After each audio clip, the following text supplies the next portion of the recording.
Welcome! It is time. We are ready for Monday night as we have gone to a grand city beneath another city within the clouds.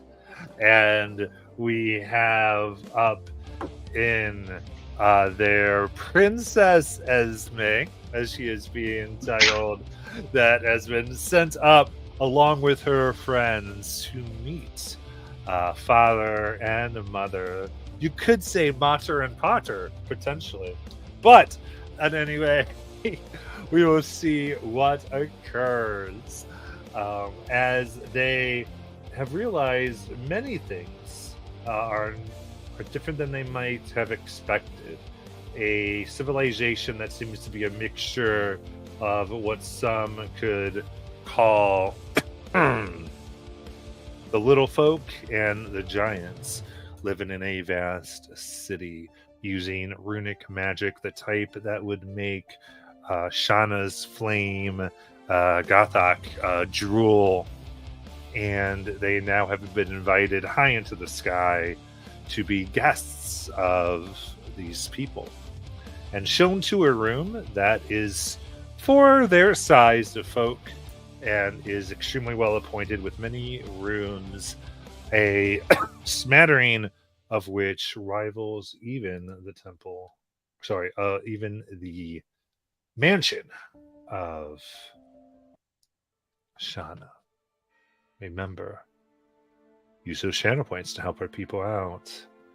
But we find now in an amazingly appointed room of stone and cloud, of even metals that look like they were forged from water or fire or lightning itself, captured glass that almost looks like water that was frozen but is definitively glass to the touch, crystal that makes the sculpture feel as though it was molded and created layer by layer as water dripped. It's beautiful. And it doesn't take a lot to even notice that there's this hint of blue, and almost like it's meant to reflect and complement the shade of Esme's figure and skin as it moves around. But you all in this grand room, the servants have dismissed themselves, left food and a bell, and you've invited to have a night's rest before you would meet on the morrow with the king. But for now, the room is yours. What would you like to do?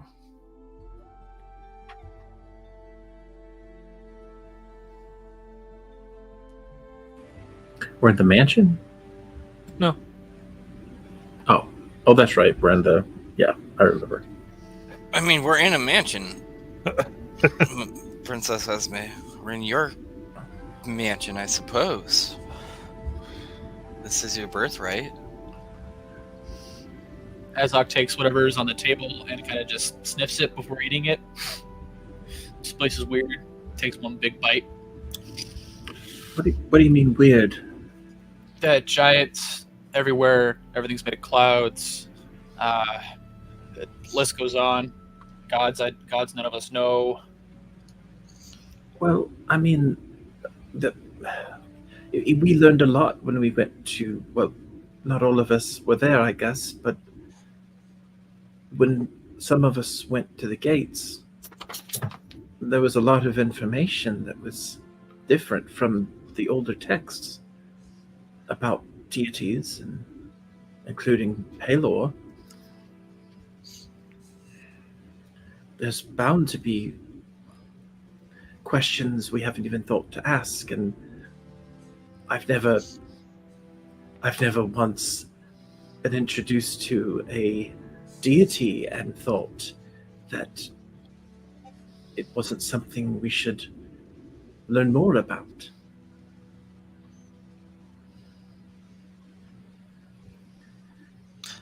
I totally agree with you, Esme. I think we should ask your parents who these Yes. teachers are. I think so too, but to be honest, I don't really want to talk shop when we meet them. No, of course not. Not right away. What is your first question going to be? I don't know yet. I want it to be spur of the moment. I want it to be something that is from the heart, and you can't practice that. I mean, I've practiced since I was a child. I've imagined what it would be like to meet them, and I think I've asked every question already, but I don't know. I don't know if there's a right or a wrong question. I think it's just about being there and being among them and just getting a chance to learn from them. I'd ask why. You're nobler than I am, Princess Esme. I'd ask why. I'm not a noble. I'm still just a nun from a convent. This is just something different.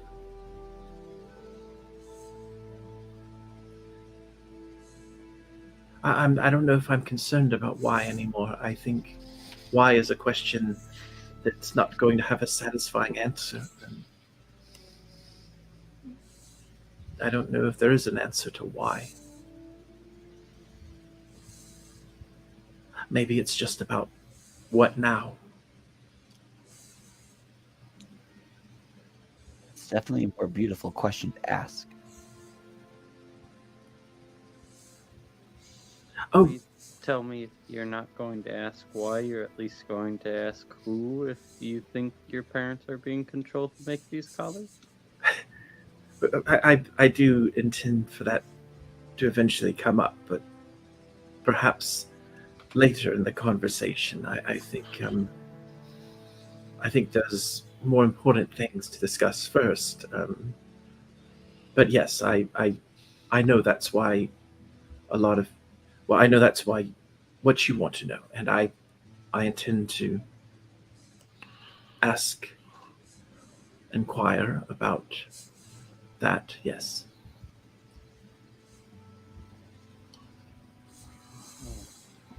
Mother, it's not just about. I mean, truthfully and quite honestly, I'm petrified.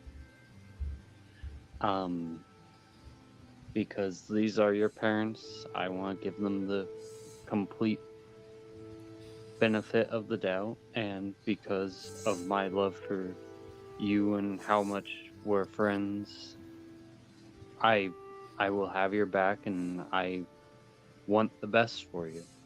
I'm just scared that this might not turn out that way, or it might pit me to being an oath breaker or choosing a friend, and that scares me.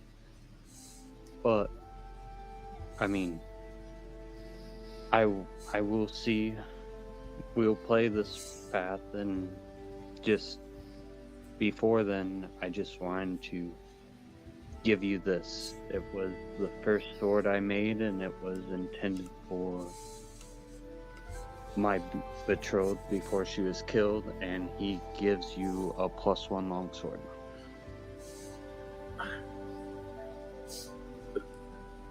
Thank you. Good night.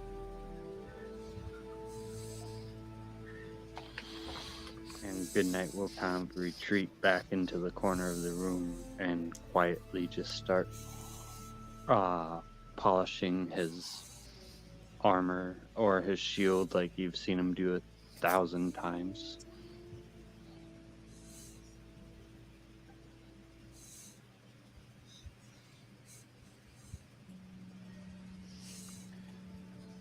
I think piggybacking off of Goodnight, we're here to assist Mother Esme in finding answers. So if we have to keep ourselves from What's that word? What's the phrase? I Meddling. lost it. Meddling. Yeah. Start meddling where we're not allowed. We might actually learn something without making enemies of giants. I don't think it's going to go poorly. I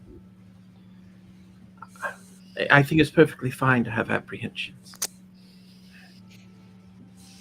I've just always been someone who had faith that this moment would come,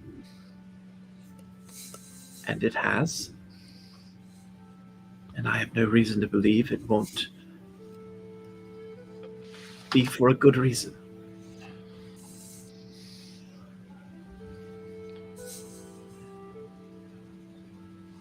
Let's do our very best to make sure you get something out of this. You are fulfilled with something in the end.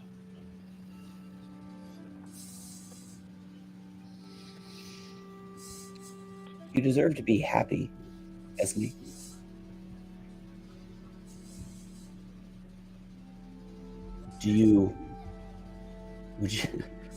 Would you rather be happy? How do I say this? What if the truth is painful? Would you rather not know? Painful. We don't have to ask.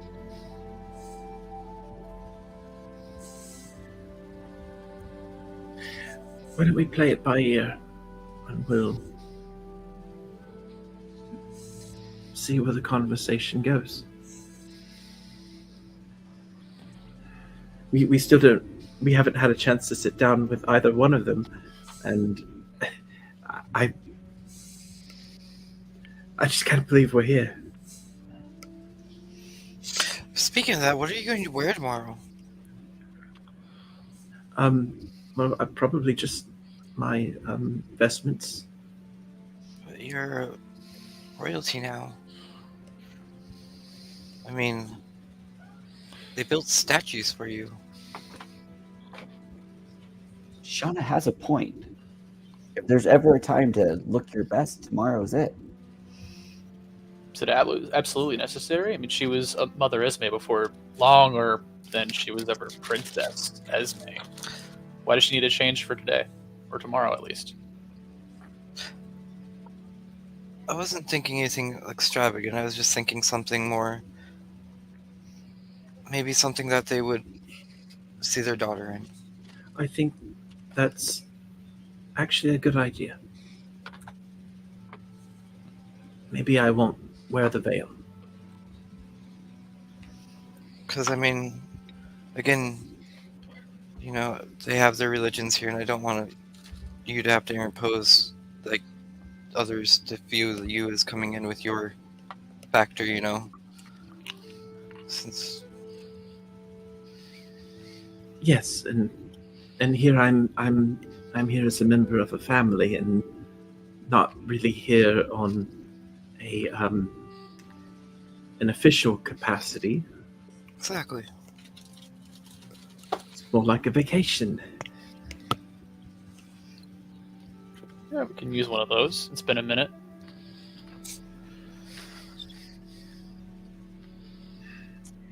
Now listen, this is a sincere gift offer. I can't believe I've even saying this, but would you like to borrow my dress? Yes, sure. I don't really own anything. So, with appropriate propriety, Charlie will find a different outfit, and lend, emphasis on lend, Mother Esme her dress of many fashions, so that she can have a dress of any sort that she would like. Go crazy. Tomorrow is a day of dreams. Did anyone check the wardrobes in these rooms? Actually not. I think we've been too busy eating and talking so far. Do you think there's a dress code requirement at this formal function? Well, If there is, I'm sure I will break it like I always do. I think I'm breaking it right now. Critter's looking around on his robe, and is all full of holes from the torn patches. And he's like, "Yeah." He'll head over to one of the wardrobes and open it up.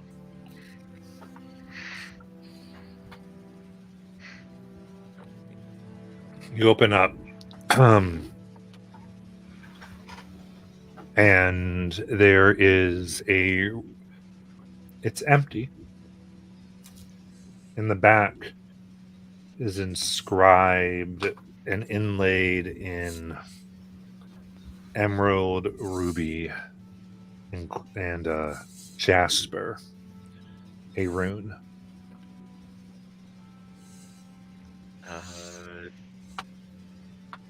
It's giant, right? Mm-hmm. Yeah, Shauna looks over, sees it's giant, and speaks the word for critters.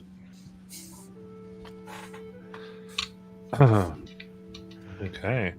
It lights up, and there is this churning of air that fills the room. And it almost seems like particles of dust are strewn about and begin forming a vaguely humanoid shape. Then there is a coalescent almost light as what appears to be a young man in a very well-appointed suit, blue, black, and violet. Very deep blue around themselves with what looks like tailor's tools and pins, steps out as their feet hit the ground. Every type and color of fabric seem to fill the wardrobe behind them. As he goes, "Oh, welcome! Let's see here. Oh, all of you. How can I help? I'm sorry, introduce myself. My name is Kazim of the Air, and I am here to appoint any who wish to update their look." Oh my God, Shauna, what was that word that you said? I need to learn this word. You'll hear Critters repeat it back to you. So, are you able to make us look nice for a formal dinner? Of course. I just need to know what you'd like me to make for you. Are we looking to impress, to dash, to woo, to seduce? What is the purpose of today? I don't think there'll be any seducing. Shauna. Oh. You mean I can't? Okay.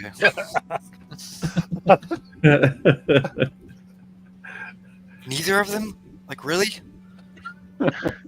That's up to Mother Esme. Well, the occasion is that I am meeting my parents for the first time. Apparently, they are. I don't know what the official titles are, but I assume I should look nice when I go to meet them. Shauna whispers, "Make her look like a princess." Is there a family crest? Are there family colors? You tell me. I am just here to make clothes.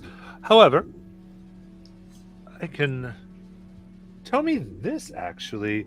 Help me get the vision here. Is this is who I am, mother and father? Look at me. Is this to honor those who came before to, or in other words, are we showing you to be you, or are we making you the daughter of your parents?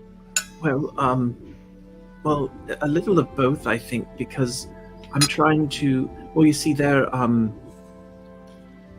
sort of high up in the place here, and I can't. Well, I don't think they would mind what I look like, but at the same time, I want them to know that I I'm trying to honor their tradition too, and I don't want to like go too out of crazy or anything. Maybe oh, this is what I usually wear. She just kind of shows her habit. As long as you feel good in it, that's all that matters. However, it is a bit well, like you said, you wear it every day. You want to wear something new. So, do we want to keep this style? Do we could just make it a No. bit more shapely if you want. No, no, because I'm okay. I'm trying to. I wouldn't mind looking a little different because, well, they don't know me as a cleric. They know me as their daughter, and so I'm trying to honor that as well. I see. Well, why don't you tell me a little bit about yourself, dear? Okay. Well, I'm from Wildmount. It's a nice little village with a deer and a man with a clock. And I grew up in a convent, and this is the first adventure I've ever taken away from home was to come, well, not here specifically, but to Israel. And I like tea, and I sometimes commune with deities of varying ethical structures, and I have brought back children from the dead. They're half the population of Sinkhorn by now. I'm dating a bard elf, and I accidentally killed a pixie once. I don't know why I included that.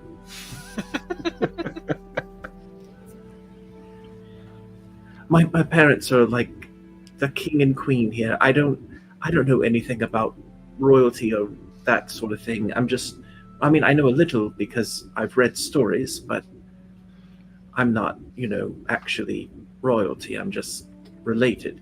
And so I'm kind of, I'm pretty sure this is going to be a very high class function that we're going to. And well, if we want to do something with your exploits, that could be perfect. So we said that you're a slayer of Fae. no, I don't. No. I don't want to focus on that. Okay, certainly. She likes dragons. I do like dragons. Love of dragons, love of music, a musician's lover. That's very good. We can deal with this. So, And she's an optimist, almost to a fault. Well, and they will start to grab fabrics and goes. I should ask: do we want to add on to the color scheme here, keep it into your clothes, or do we want to contrast? So Well, the blue, really. Do you want more blue, or just No. what goes with blue? I think I have enough blue. I'm maybe something that goes with blue. Could do some white. I think that would look quite lovely. I've got pearls. Does that sound what you'd Yes. be interested in? Sure, that works. Very good. Now the children. I think I know just the thing. And the first thing they're going to try is ultimately fitting and working incredibly fast, almost like a blur between their fingers and their body movements, sometimes looking more like they're teleporting between the fabrics, and they have the huge smile on their face.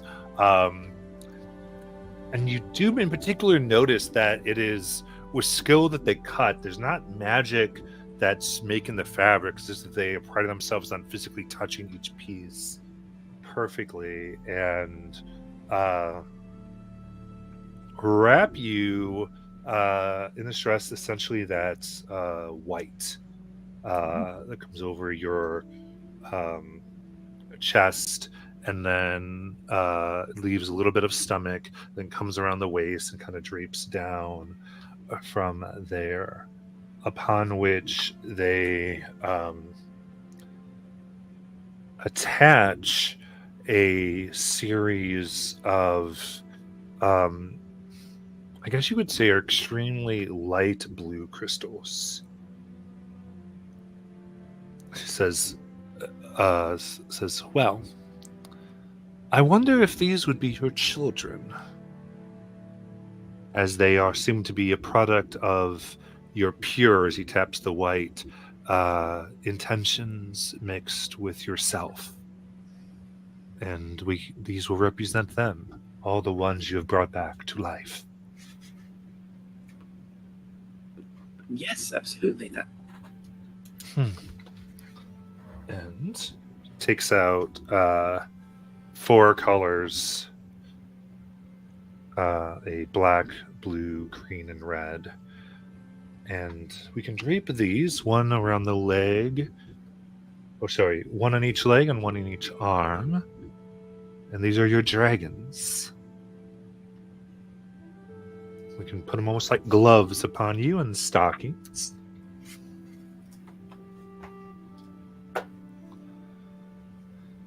And then those horns, we can adorn something that hangs between. What is your mind focused on, my darling? Family? It's your mother and father, you said? Yes. Goes in and then kind of takes up another toolbox. It's almost a jewelry kit. Begins working again. And they push this jewel that seems to have been put into 3 and separated or held together by what appears to be metal that's worked into the sides. So it goes, right now they're separated, but when you're ready, you can just squeeze and they begin to move together, and it'll lock together, signifying your desire to be unified with your mother and father. Oh. He hangs that by a platinum cord that goes between your horns. What do you think? She doesn't know what she looks like. She looks at the others. How do I look?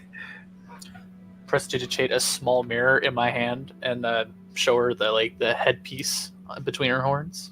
Oh. Yes. Angle it some more so she sees most of her dress and the additions that have been made. Not bad, Mother. Not bad at all.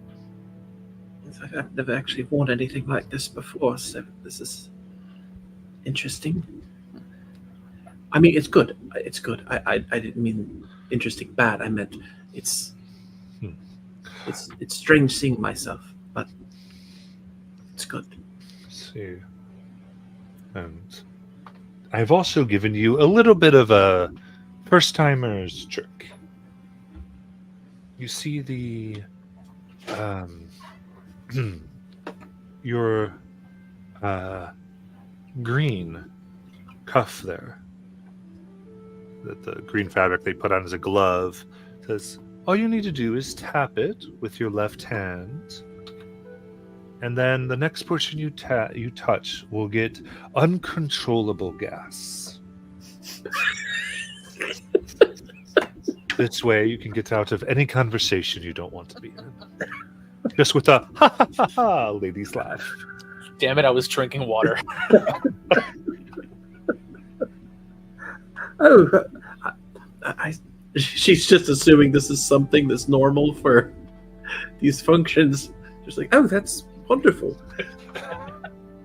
Yes. Don't use on people you like. Just if the conversation has ended and they're not getting the hints. It's just a good one. Right. Especially as dazzling as you're going to look. Any suitors that aren't to your liking, you just better run.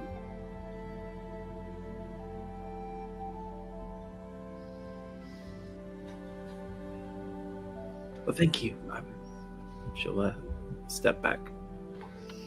Perfect. Anyone else?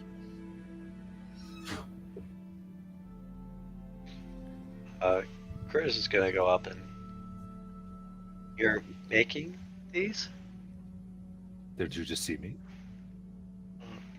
Yeah, but that was quick. And Oh, believe me, that is the only quick thing I'm into.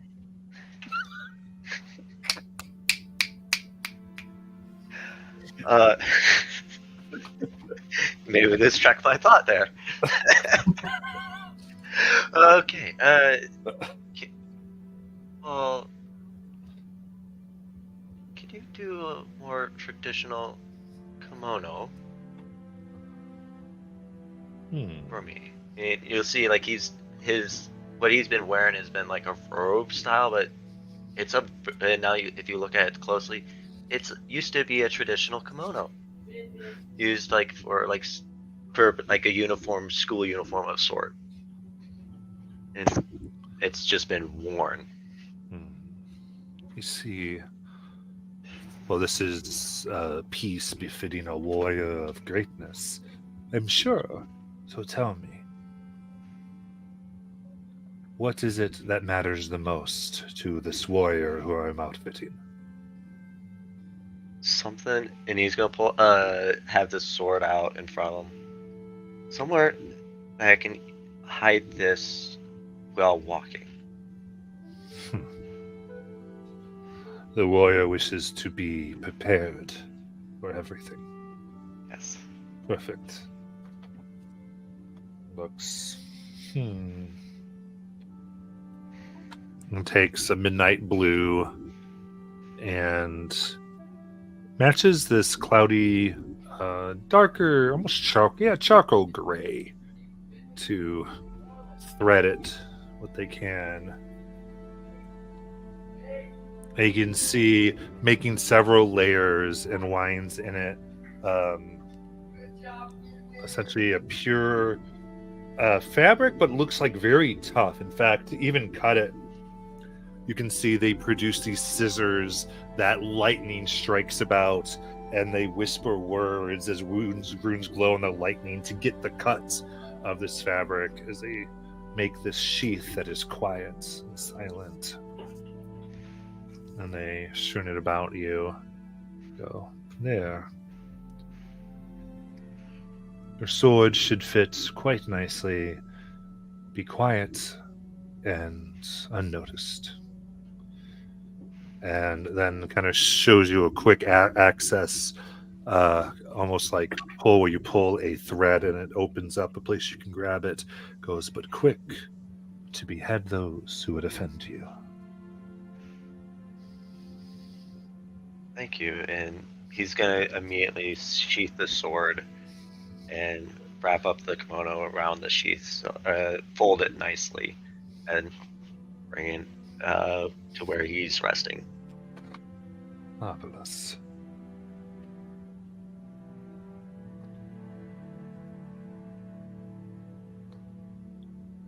Anyone else?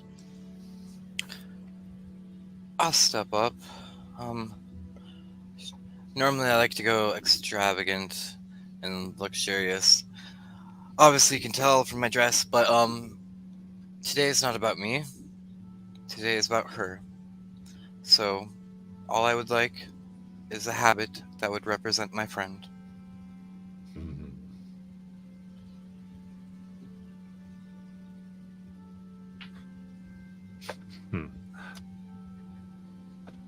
I think that is amazing.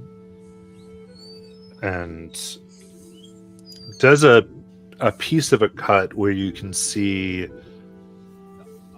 taking the black of a habit, but cutting the edges of it with a lace type material that resembles, even with a little bit of almost any hand paints, even some little bit of browns in there, but very minuscule, like dead leaves.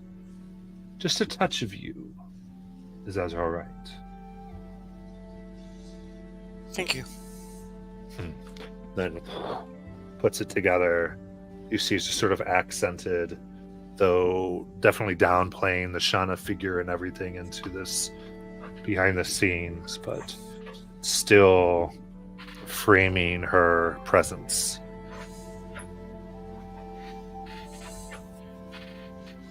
For you, Mother.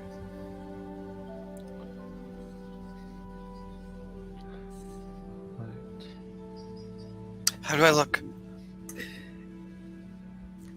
You look. Oh, please, Princess, I'm sorry. No, you go right ahead. I think you look devout. I've never been told that. She probably never will again. DM throwing some shade.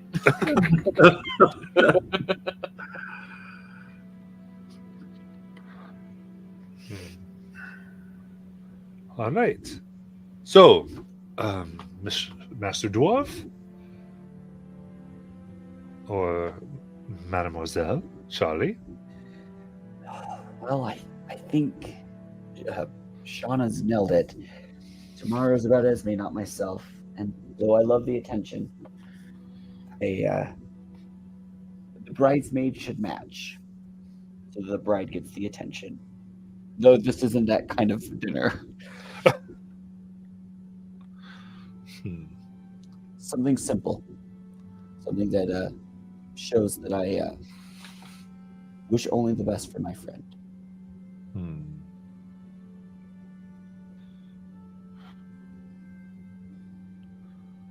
Tell you what, I can do the dress. How about a nice pair of shoes? Because these ones are all torn up from the road. I see. Of course. Could make a perfect shoes for you.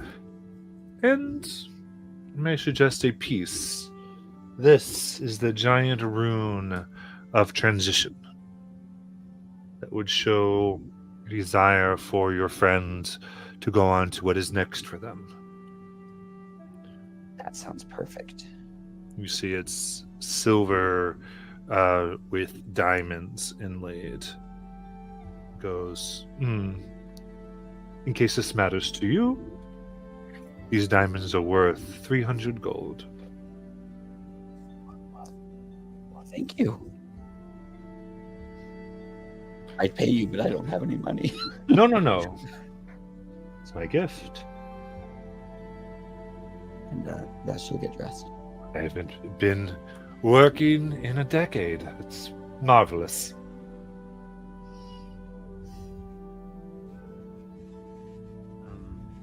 Good night will get up, sheath his sword, and say, "One moment, please, sir." And he rings the bell that was left on the table. Some servants enter. They go, "Oh, I see you found Sazim. Very good. What else can... Is there a problem? Have you been hassling them?" No. I just want to know if I would be kicked out of the entry chamber for wearing this to tomorrow's event. It's kind of like my second skin, and it's nice and polished. You can actually see yourself through it. It is typically bad form to wear armor to a social gathering. And also to take weapons, though most have a hidden one or two, to be quite honest.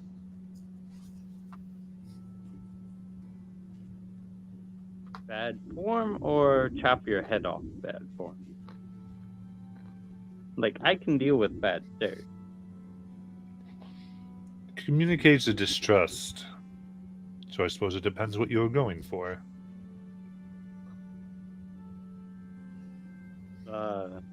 Alright, thank you. And Goodnight looks even more confused than before. Zim goes, I will say, if you introduce yourself as her bodyguard, that may put down some of the negatives, though trying to have a conversation with any guests of this thing would be nearly impossible, because you would have identified yourself as a servant. But that's the best advice I could give you. I won't lie, it would probably be a good thing for me not to converse with anyone at the gathering, but what do you guys think? Good, and I've never seen you wear anything but your armor. So this will be a first, seeing you in something different. I actually don't own anything outside of this armor.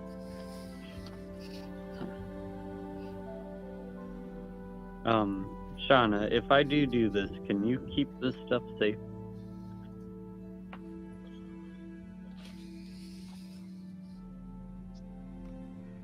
Or someone keep this stuff safe?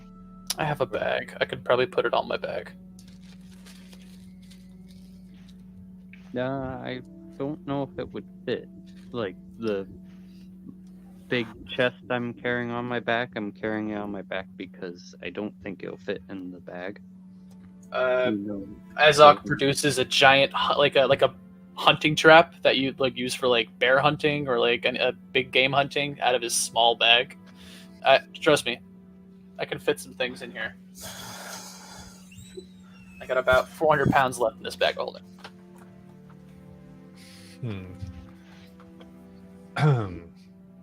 Alright, I guess I will take a design, as long as it has the symbol of Bahamut on it. Oh, certainly. I will say there is a room safe here, if you so desire. Okay. It's the chest right there.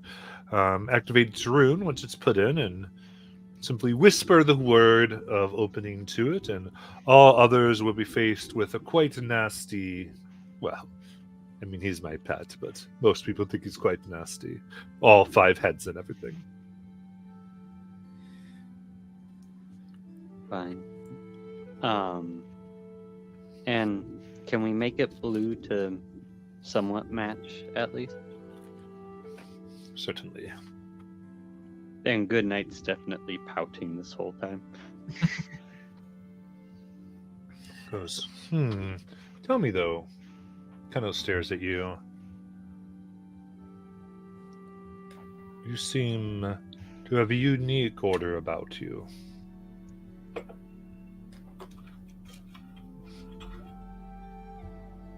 Is there anything in particular?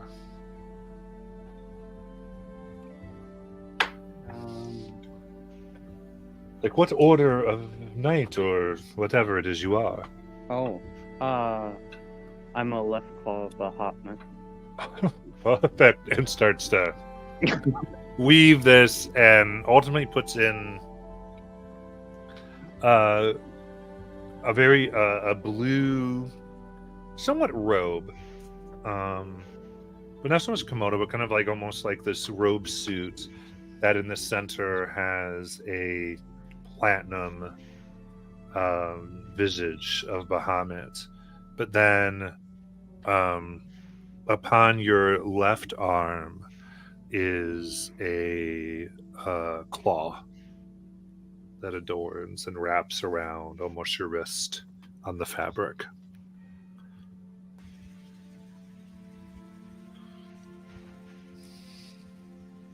Is anyone else itchy? It's kind of itchy. And it's soft.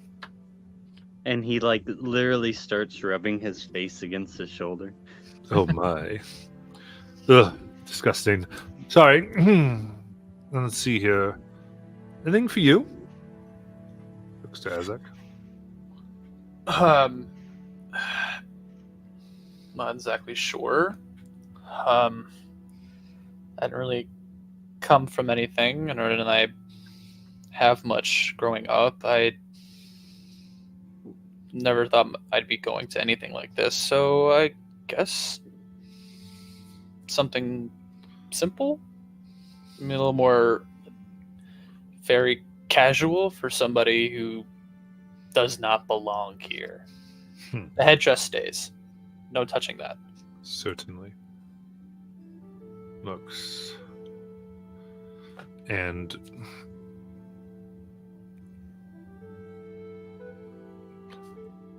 while I get you want to make clear that you are not from here, but belonging, well, we need to work with that as a theme, and rather than a statement. And you see they give you something, it has this high collar that in the back just touches the headdress, but it continues it down as though the antlers and such almost turn into roots of trees and branches that flow down and look like they nearly enter the floor as this robe kind of comes down and drapes. And it's of fabrics, and it's even how the fabric is wrapped and turned to make it look like it's gnarling and moving from you. This will do for now. See, you're unique. You're definitely not of the giants here, but you belong where you stand.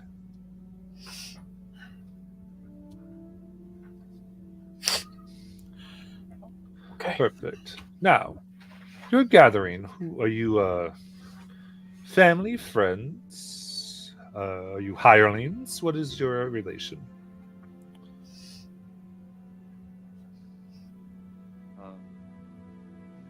I'll let Mother Esme answer that one. Oh, I thought they were asking Azog. I'm asking everybody. Oh.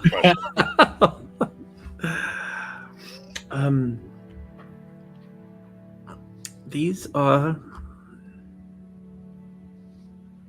family. Let's see. I think family gathers around a hearth. So, it takes what looks like a ruby that has been either cut or formed to look like a fire, like flame emitting from the bottom, and he quickly cuts it into 7 beautiful pieces, which he drapes in different places around each of you. There. You are of one hearth.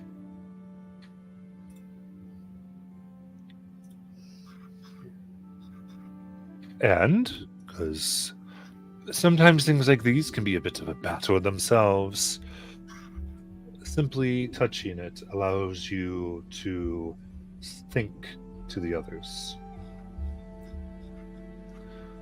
Just be aware it's only in here, in this castle, that they will work this way.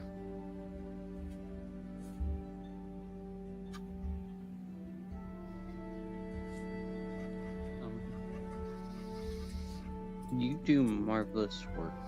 May I ask you if you can do one slight adjustment to mine? Oh, how can I help? You said that people tend to have hidden things on them. Would it possible to make this hidden? And he holds out the Holy Avenger. Oh my! Yeah. Hey. Hey. I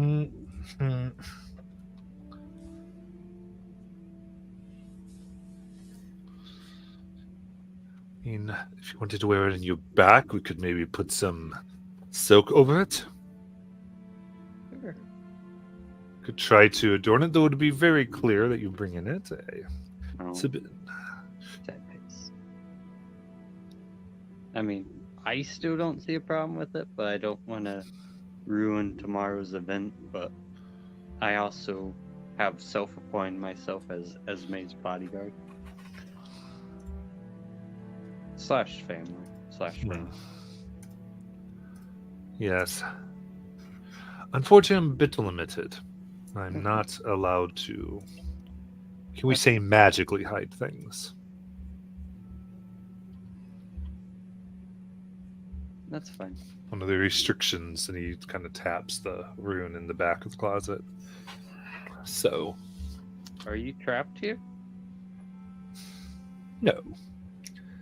I am more employed, you could say. I do get paid for this. Just on call.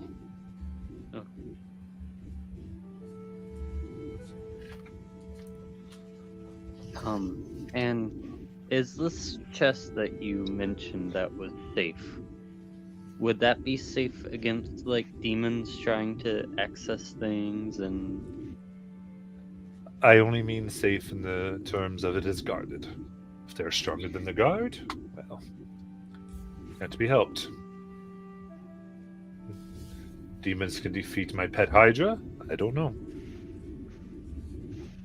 is it a big Hydra? Always the cutest thing you've ever seen, but big enough, typically.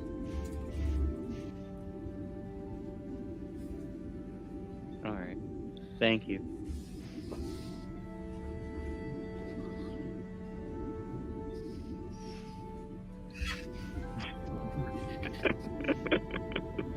Okay.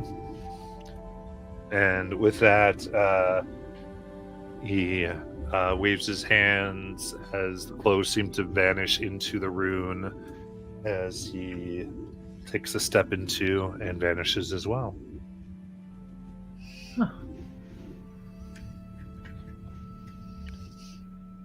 Look, Princess Esme, your own fairy godfather.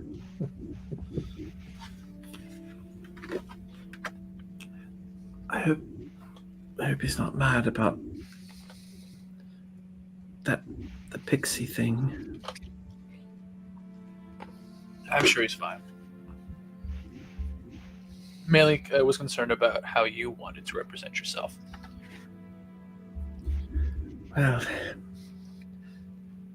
I assume since we're all dressed up that it's close to time.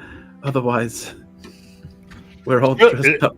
It's really the next day. Oh, This is before you went to sleep, but you know. oh. Seems like that was a bad idea in retrospect. We have our Well, apps for tomorrow. If the outfit's all set, you can put them on. All right. And plus, I figured we should all have a glass of tea tonight. Good idea. And we have two friends that aren't here, but they are here in spirit. And Shauna's going to start casting, and she's going to create a programmed illusion of Dewdrop and Palin drinking tea with us, cheering Mother Esme, and saying congratulations on finding your family. We wish we could be there.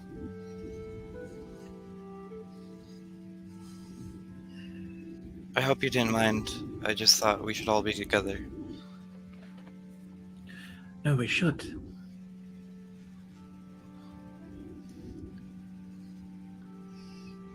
But seriously though, and good night's already putting back on his armor. Should I just announce myself as a servant and your bodyguard, or do you really think I should wear that thing and not have any weapons or armor in case something goes sideways, or like someone tries killing your parents while we're there? You know, I might be able to interject.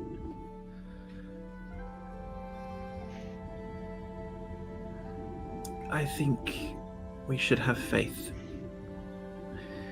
But I think you should do what makes you feel most comfortable.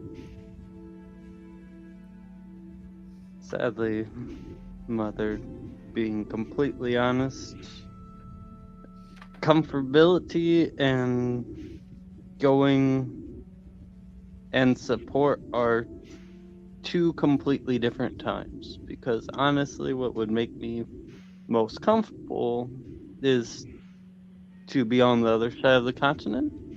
Because I'm scared of death. Because if anything does go wrong, I don't think I can save us. But I also want to support you, which is why I'm here, and I will follow you to my last breath, which hopefully will not be tomorrow. I Praise be to Bahamut. I am a nun of life, and as a cleric whose magic specializes in healing and curing and bringing back and trying to mend all wounds, the sad reality is that not even I can save everyone. As I've learned, there are some that are beyond my reach, and I have to believe that there's a reason for that. And tomorrow, the reality is I believe I have brought back enough people that if the unforeseeable did occur, if something truly awful happened,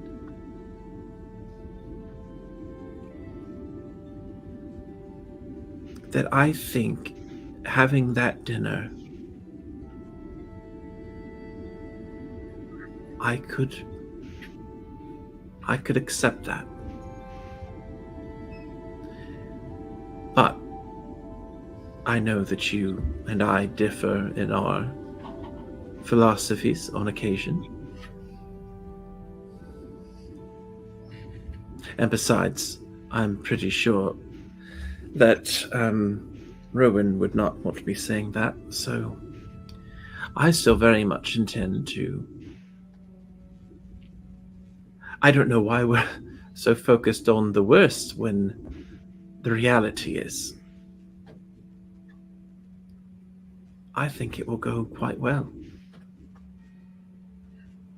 And then we can leave, and I've already promised Rowan, I should probably tell you all this, a while back when we were in Sinkhorn, I promised him that if I saw through to helping my mother, that I would return to Sinkhorn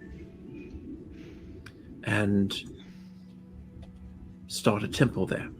Well, continue a temple there, as the children who are there are going to need me.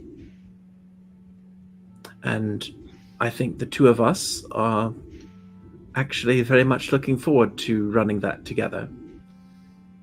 He with his music and me with my healing prowess. So the future is very much on my mind. But I thought you all should know.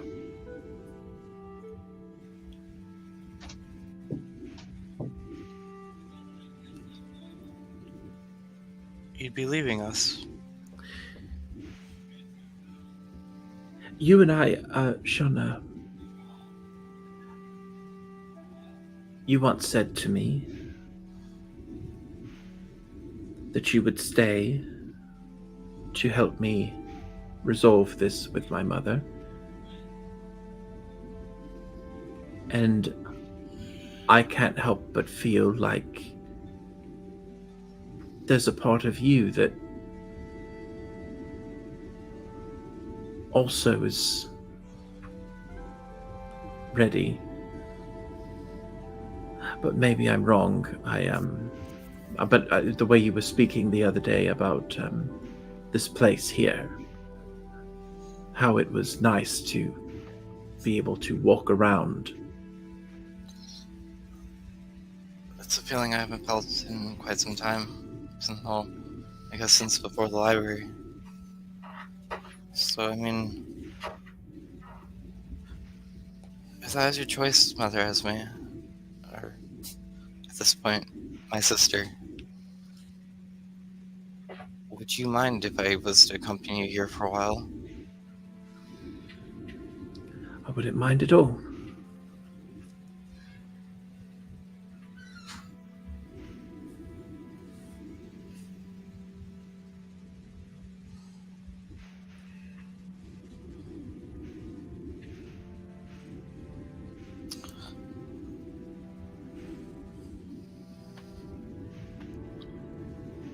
The rest of you are so quiet. You're all still here, right? Like, you didn't all just, like, get up and leave us alone? Matt, I have a question above the table. Mhm. When the party made their bargain with Vanessa, was Mother Esme part of the party then? Yes. Okay. Um, No, just curious. So it's very very important to get that they had a contract to kill a dragon. Okay. It was understood that they were to investigate this as part of that, because she was also helping them get out of town. No, so they're not, I mean, they haven't held that mission, but there may be views that Esme has obligations. Mhm. Well, we also had a year to kill the green green great worm. Had to get the size right. You're wrong on the size. It's a great worm. I said great worm after Oh. ancient. Did you? So, yeah.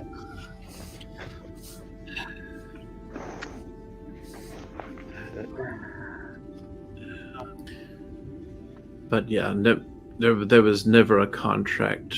Well, there is, but not one we took Correct. on. Yeah. In fact, Esme was very adamant about that. That's the why we time. have that contract on the dragon. For Mhm. that reason. Yeah.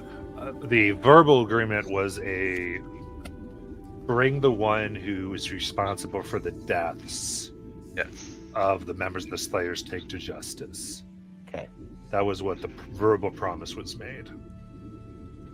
And it was Esme who said, just because the Awakener made these doesn't mean she's responsible. And so they kind of went to something else. Okay. Thank you.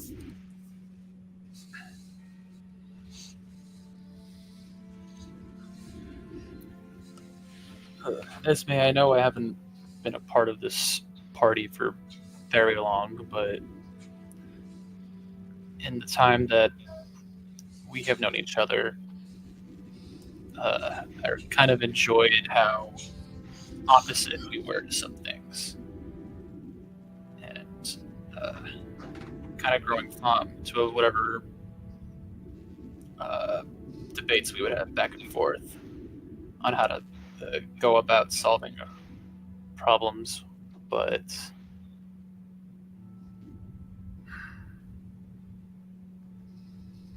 I guess now that we're here, all I can really say is I'm glad you have found your family. It's a great thing to have, and I hope you and the Master Bard continue to have that same feeling. That maybe years to come, you have a family of your own.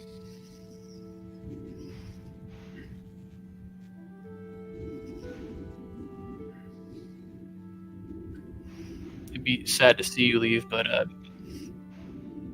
guess I'm trying to say I'm glad to have known you, Mother.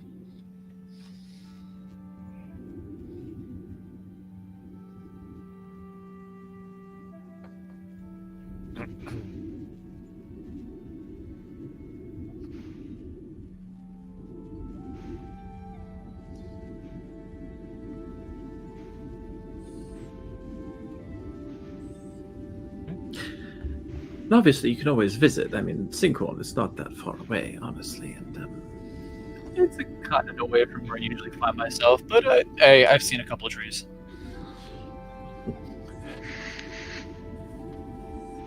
I'm pretty sure the only way to get most of this party around places, so wherever I'm going, they'll probably be around. We won't be cluttered. I'm not gone yet. Thank you. Just acted like I left. Shawnee, you're so quiet. I'm quiet. Look at critters over here. You shouldn't really be talking. Your teleportation's not quite honed in yet. Trees are foolproof. I'm just going to sit here now. Nothing against the arcane. Trees are cool though. See what I do with Charlie? I get it. Hey, And you know what? I will knock myself down. Windwalk wasn't perfect too, so we're even. How about that? thank you for taking the words right out of my mouth. Hey. So if this dinner isn't until tomorrow, what do we want to fill the time with? how about, just occurred to me, we could play a round of Hide the Squirrel.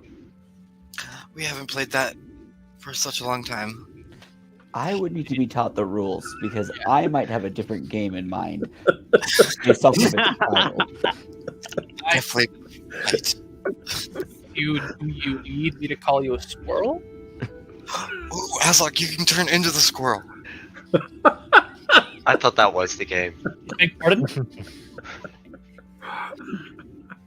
So Azak turns into the squirrel, and then I stab the squirrel.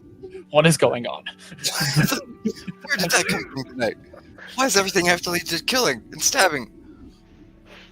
Stabbing doesn't always mean killing, but I mean, do you not know who I am? I mean, that's kind of like, I mean, Gran, I don't have to stab if you don't want. I can always smash. We can compromise, meet in the middle. Someone please I tell me. do have the hammer.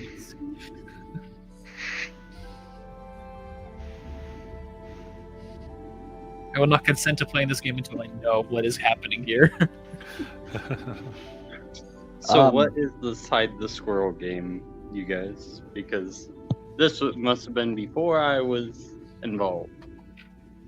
Dewdrop created it, I believe. I think he and Palid were playing it in the tent one night.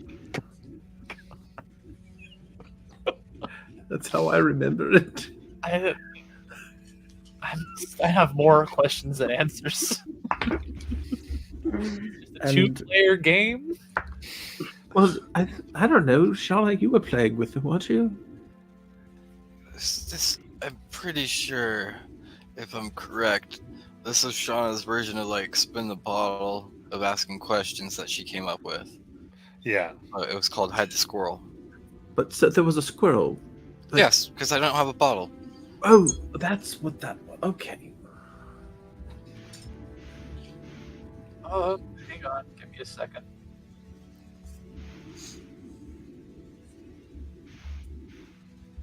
Can someone look up the challenge rating for a squirrel?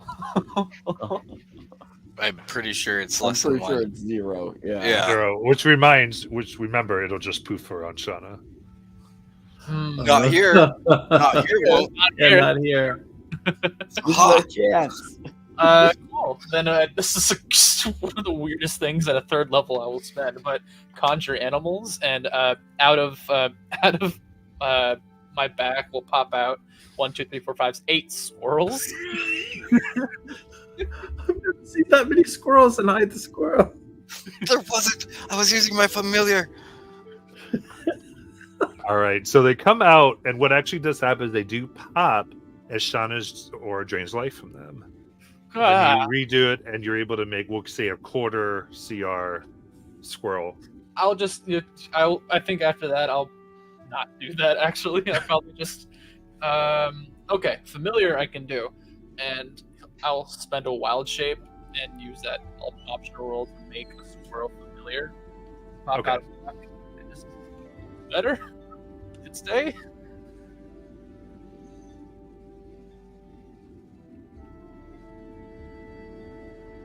Do you want me to make it go pop?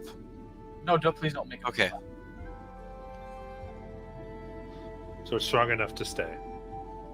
Let me see. So how does the game work? Yeah. We spin the squirrel, and whoever it lands on has to tell the truth. I mean, yes. Whoever it runs to. Okay. Well, don't we always already tell the truth? But you pick a truth or dare. That's the thing.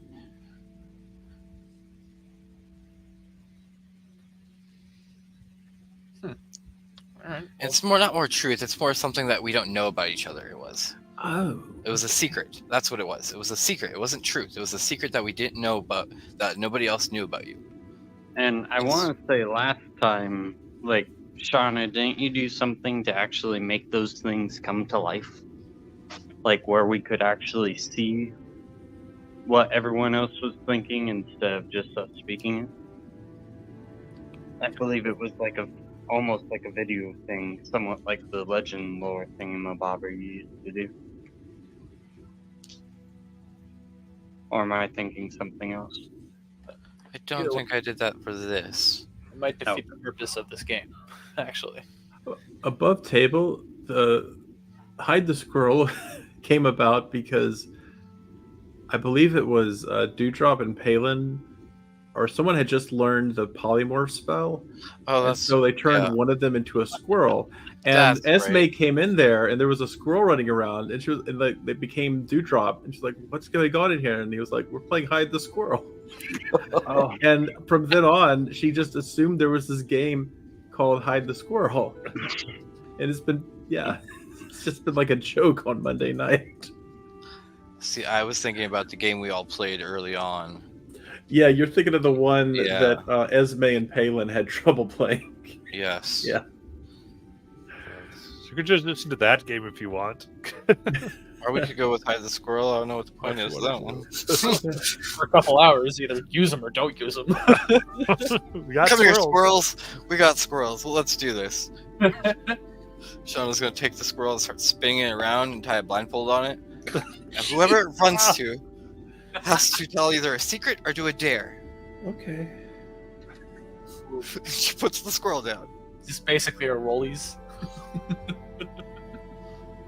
Low number loses, or is it high number? Oh, this is a Rollies? Might be. Sure. Or go at your Or you could, or someone could just roll a d6 and we start with good night and go down. Ah, there you go. Here, I'll roll the squirrel. There you go. You Gives get the DM something to do. exactly. This- Anybody awaken the squirrel? No. not today. Okay, here we go. 6, that would be critters. yes. And it's either a secret or A dare. a dare. And we're in it. Now remember where we're at too. I'll take the dare. Yes. Ooh.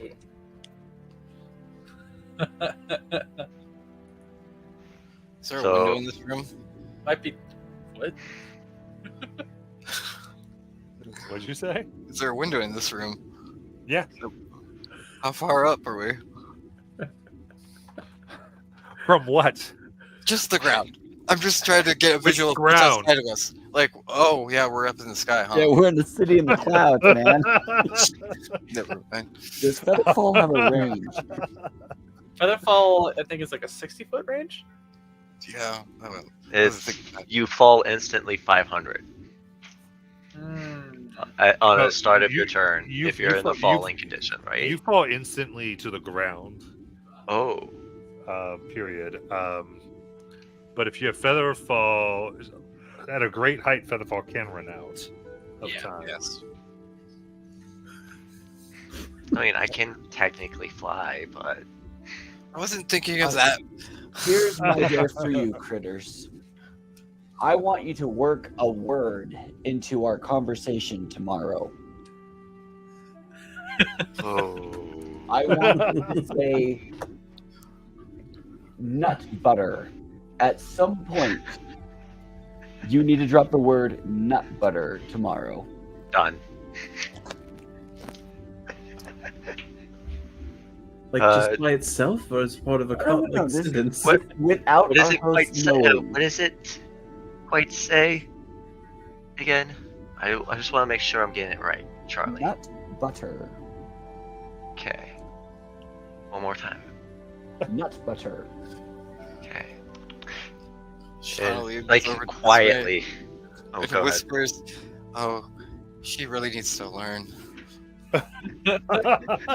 Was that or have him jump out the window? That's not what we're talking about. Yeah, Critters is just right there practicing saying it. Is it in Charlie's voice?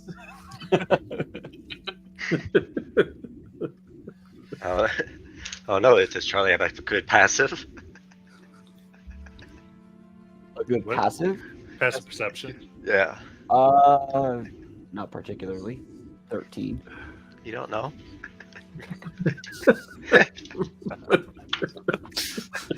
All right, critters, spin the squirrel. Alright. All right, here we go. Squirrel. It hit moves around the room and lands back in Critter's lap. Oh, redo. Critters, you're not supposed to become friends with the squirrel. Critters is gonna reach out. He's just gonna do beast sense and just sit like in a meditative pose, and then just speak a lot from his voice. Yes, I'm gonna use your voice, Charlie, and just look over look over while like sensing through the squirrel. For the entire time, or the rest of this game, you can't do that.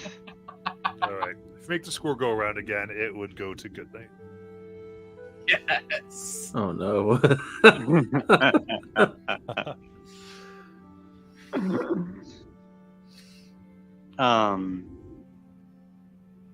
Good night's going to. He wants to say dare, but he has a feeling if he says dare, he's gonna end up losing something he holds dear, or having to do something really, really bad that makes him break this oath. So he's going to go ahead and say, okay, so what secret do you guys want to know?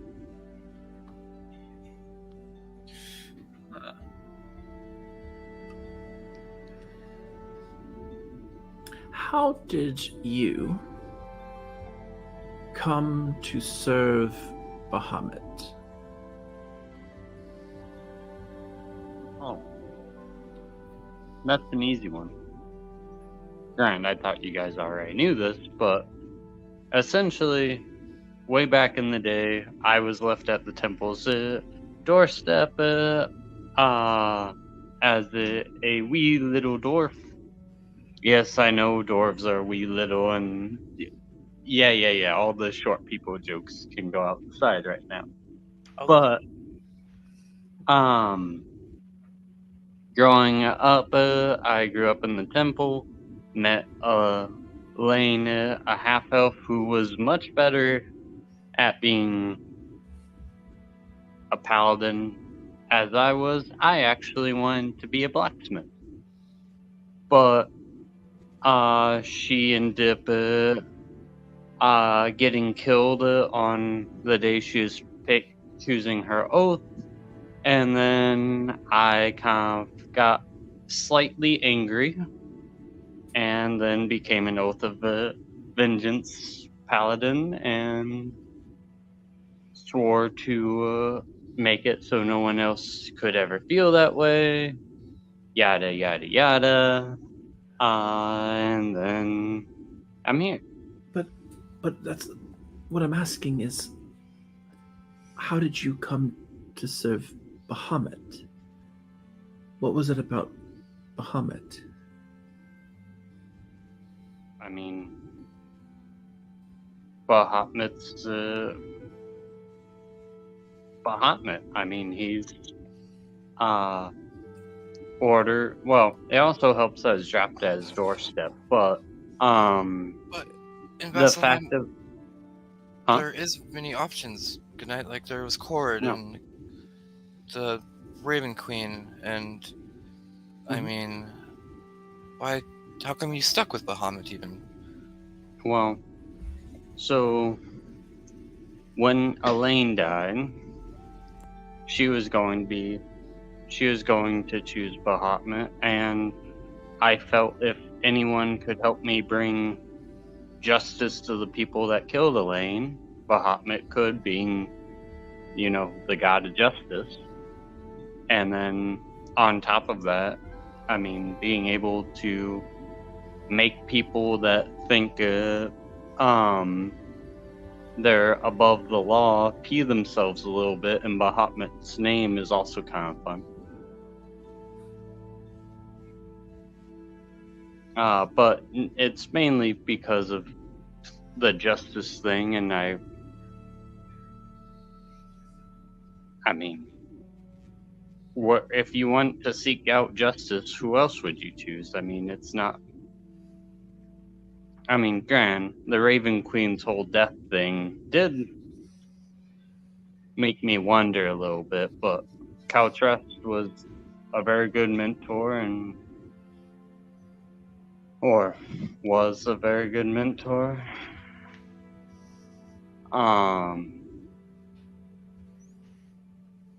But yeah, I mean, does that answer the question, or do you have more questions?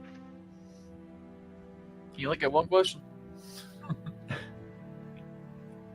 What? Let's go for spin. Yes. So I'll do a D4 for who's left. Okay, that would be Charlie. Oh, I'll take a truth.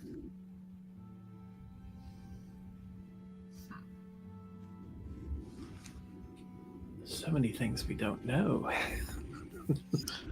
How did you come into your powers? I was born with them. They were there my entire life. My mother had the same thing. It's the ability to tap into the minds of others. It's how we made our livelihood when we were just starting out, the two of us.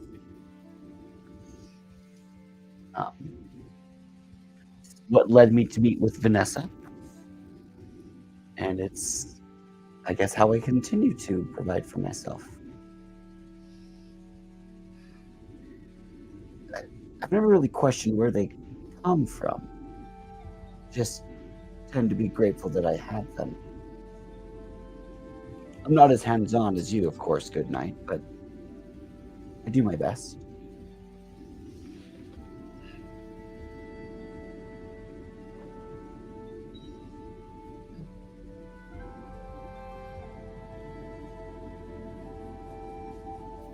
That was fun. Any other questions? All right, we'll go D3. That would be Esme.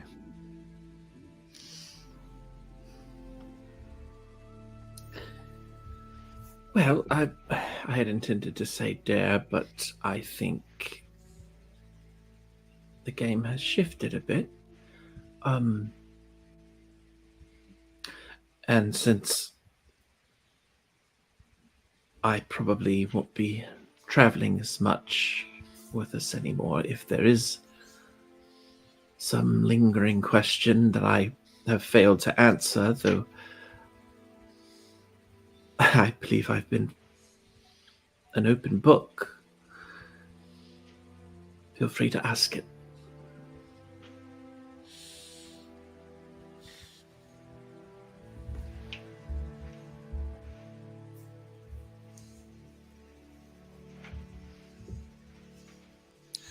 Why dragons? That's right. You weren't here with us at the time. Well, you see this necklace that I'm wearing? I've seen it. Yeah. I received this from a gentleman who was a follower of Pelor, who I met on the airship that Critters, Shauna, Mihan, and I came in. And he entrusted me to get it, along with another item, to a temple in Vasselheim. He sacrificed himself to ensure that. So I brought it with me, and I offered it to the temple, and the high priest offered it to me. And he said words that have come back to sometimes haunt me. He said, he offered me the necklace. And I communed about it. And then Pelor, being Pelor, didn't exactly give me a straight answer. But I felt like it was my duty to hold on to it as a burden.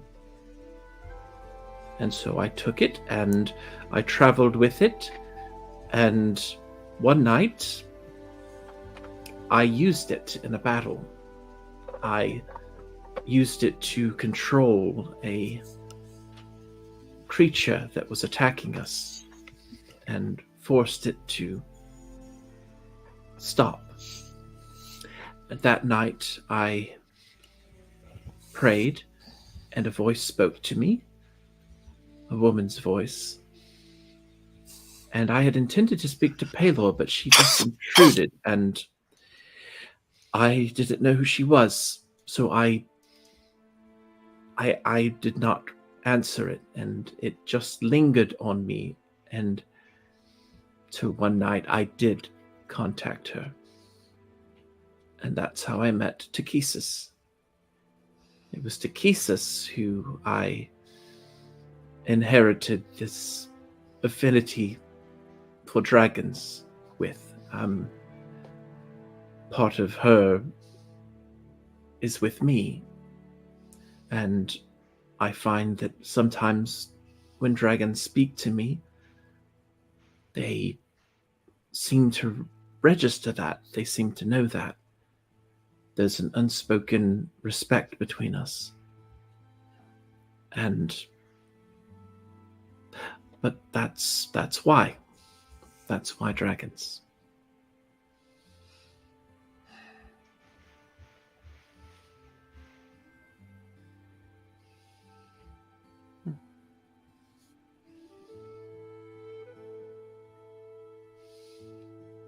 I have another question.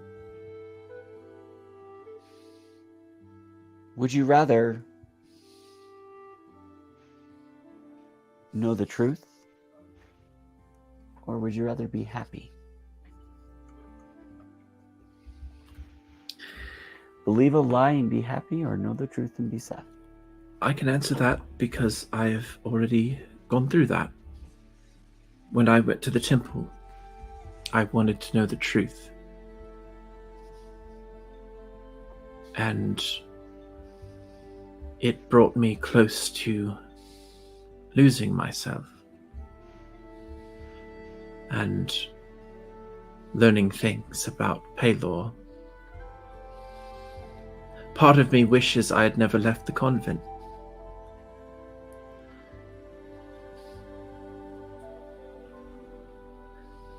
Another part of me is glad I did, but I think if I had that sort of decision to make again, knowing what I know about the truth of things, I've learned from Takesis, no less, that sometimes the truth just isn't all that worth it. It's how we spend our days. It's how we treat the people we meet. Any one of you could be a terrible person in your past, and it wouldn't make a slight bit of difference to me. I don't ask because it's irrelevant. It's truth, but it doesn't affect me here. So I would choose happiness. I think that makes you wise.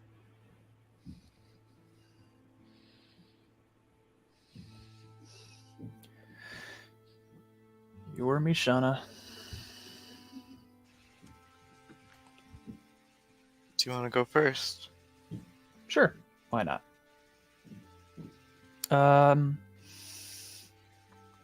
Yeah, I'll take a truth.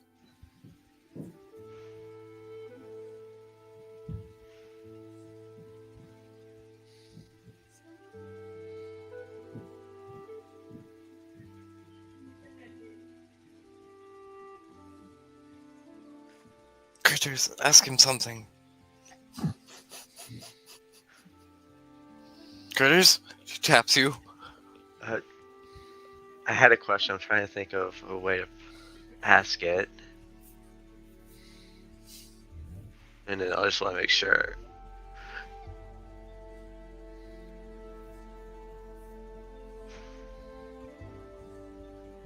What happened to the last adventuring party you were with?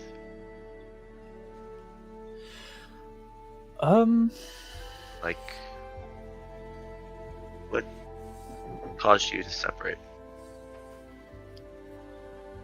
from them? I think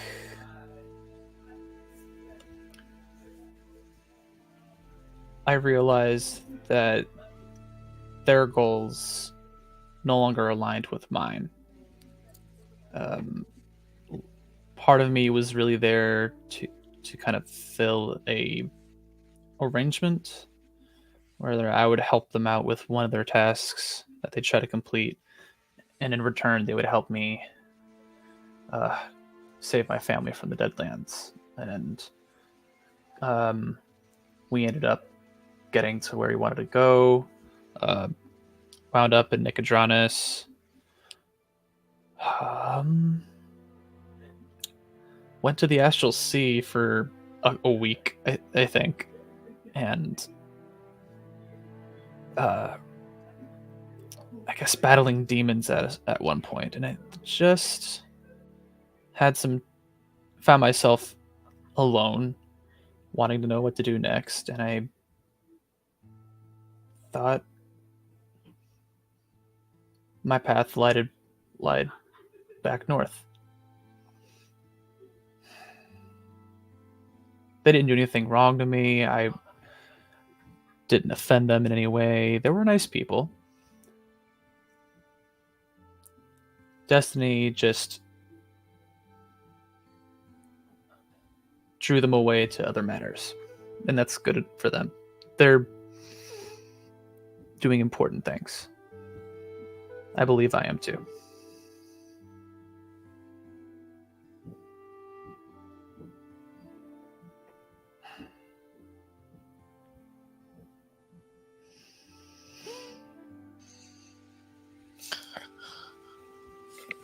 Alright, everybody, I believe that's a good night. Everybody's ready for bed?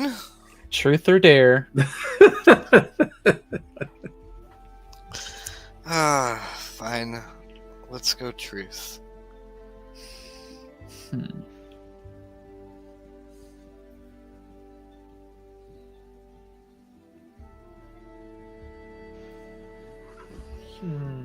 Actually, this is a toughie. I can only think of one question. What is it?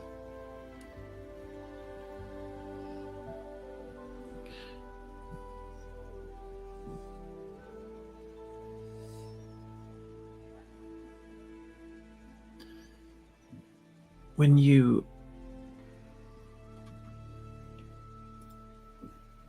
made that choice,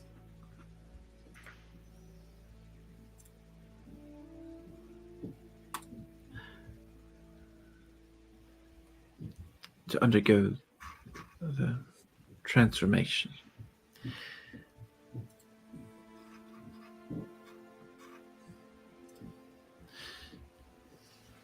Do you regret it?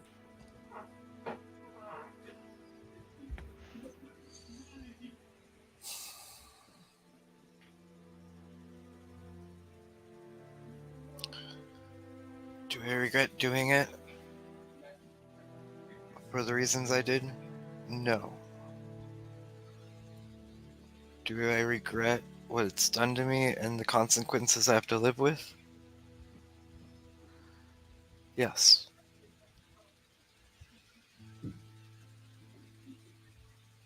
If I could redo it and there was a safer path and we had the time, I think it would have been the wiser choice to look for it.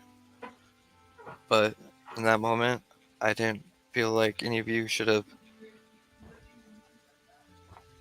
taken on something that was created from my people's loss and willingness to let magic be so free.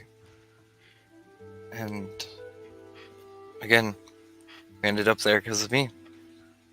Because of the teleport going wrong. The decisions that were made there would have only happened because of that teleport. That pixie that you took the life of, you say, even though it was all our decision. If we would have just walked and not teleported it, because I wanted to show off magic, none of that would have happened.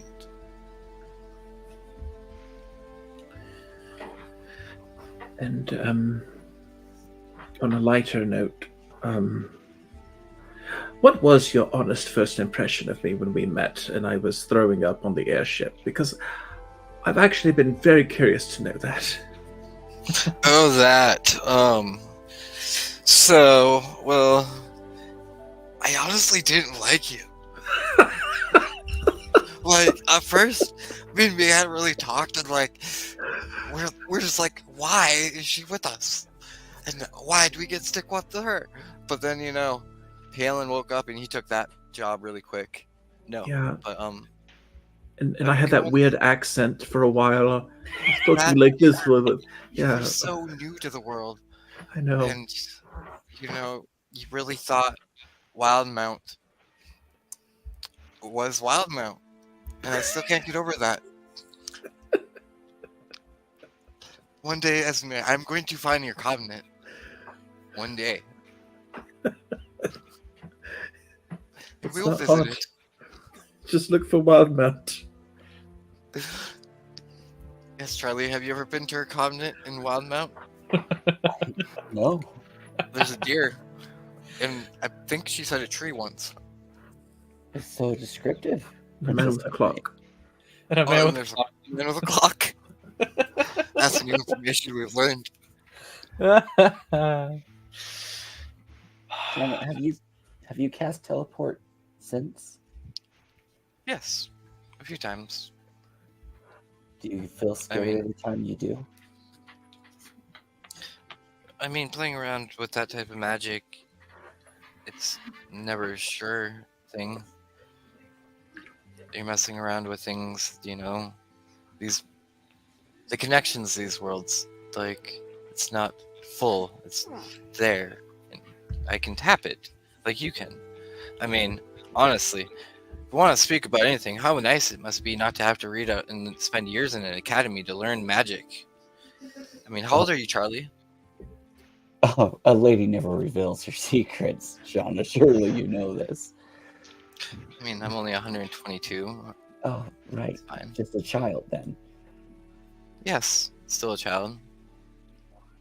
And you seem to be about the same. Not 122. You know, humans like me, we don't live that long.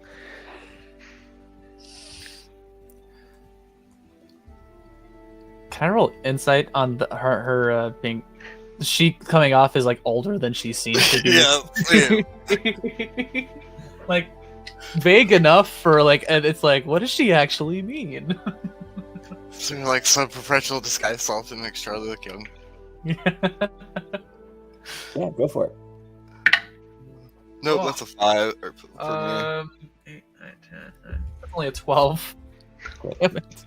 My default would be 20 for either persuasion or deception. Yeah, totally believable. Yeah. 22.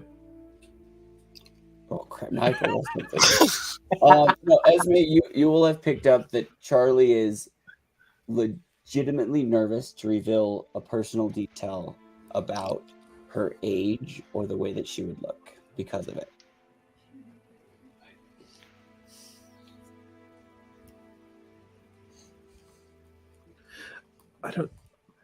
I think. Yeah, I mean, I feel very young all of a sudden. Well, Speak for yourself. I'm probably. I think I just turned like 19 this month. I have no idea how old I am anymore. Yeah, how old did I put on my character sheet? Well, Oh, you spent there 50 I years am. at the academy, learning magic, being taught as a student over and over. It's fine. It's only I'm actually 21. Never mind. Well, Charlie probably appears to be in her late 20s. Curse is just gonna chime in and just, well, I'm 18, so I mean, I first left Pale Bank when I was 12 or 13, somewhere around there. That's we mature quickly. We kinku. good night. You've been around as long as I have, right? Right?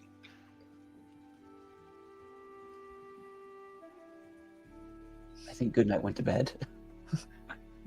Goodnight's like bored of this conversation. Is just Good snoozing. night. Snoring.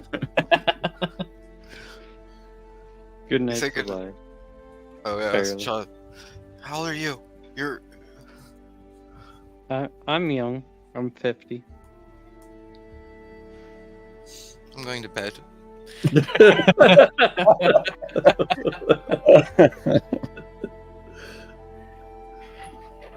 I'm sorry. Oh, sundown? Yeah, Grandma gotta go to bed. Don't you remember your dwarf friend calling me a youngster? Back at your Yes. keep. Yes. You know, I thought they just only meant like 100 years old. It's fine. See you all in the morning. If it makes you feel better, I'm the second oldest person here.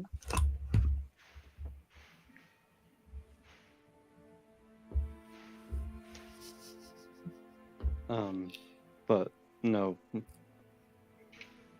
Sleep would be good, but you guys go ahead without me. I think I'm gonna stay up for a while.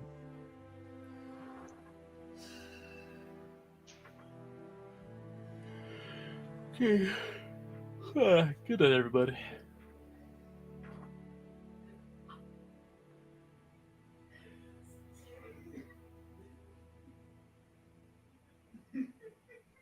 Yeah, Charlie will turn in as well. Before we go, Charlie, and Curse is gonna pull out a coin real quick. And he's like, for assurance for the dare for tomorrow, and he's gonna try and hand Charlie a silver coin. Oh, of course. Charlie will take it.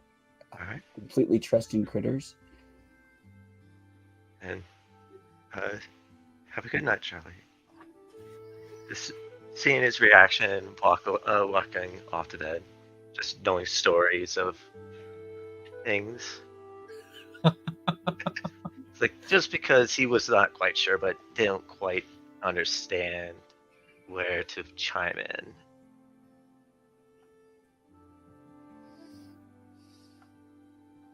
But yeah, I am just as confused as Charlie is. So Charlie will put the coin in her coin pouch and go to sleep a little bit richer.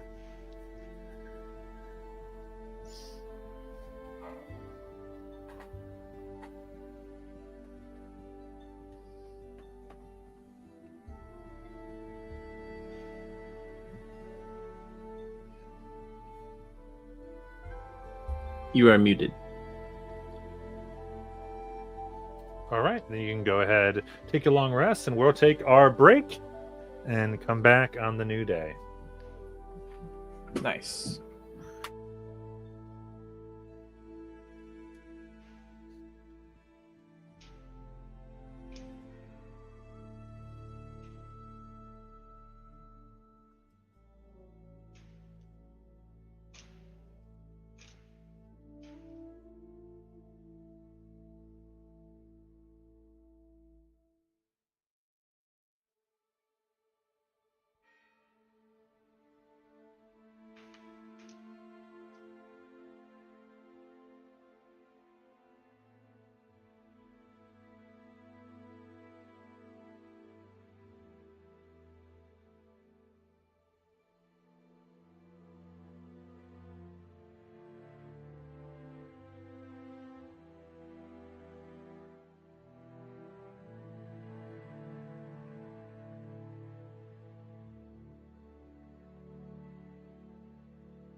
All right, time to come on back.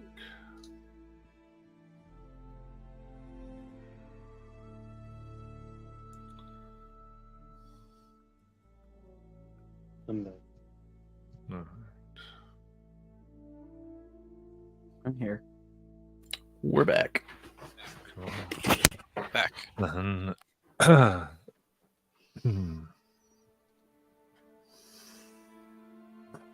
the morning comes. Glorious bells ring. Just double check. Was there anyone doing anything at night? I don't think so. Just double check. I attuned the ring of Okay. spell storing because I had a slot for it. Yeah. Is it a thing you need to attune to? Oh, it does. Only if you want to change the spells. If you're just going to cast what's already there, then you don't have to attune. Nah, I think Aslock will just wear it. He will actually take off some things though, so it's not like he will. So you'll take off the Vermishroud, the rat pelt thing that he's been wearing under his stuff, and then put that in his bag of holding, and the rod that he's been shifting all his weapons out of is also going in the bag of holding. He's trying to do his best to go by Mother Esme's wishes and not bring a weapon to whatever's happening right now.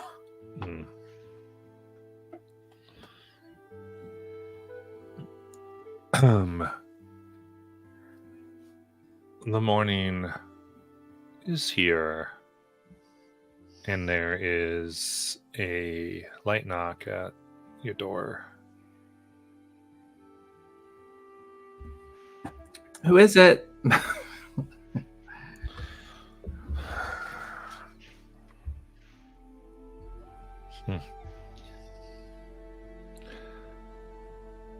After all your spying on me, I thought you'd know my voice and my knock.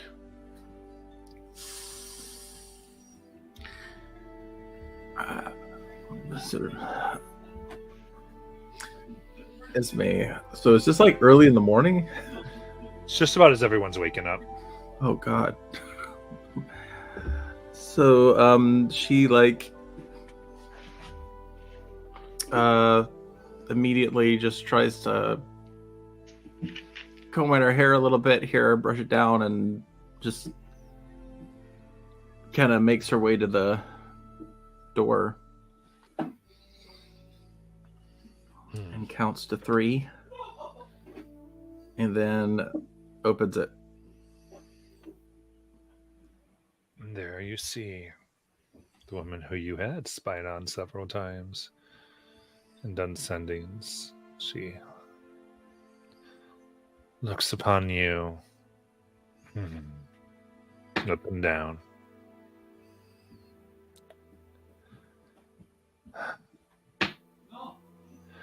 I thought convents taught obedience.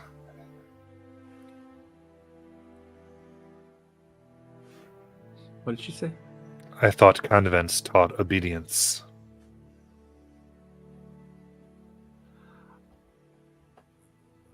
Well, a little.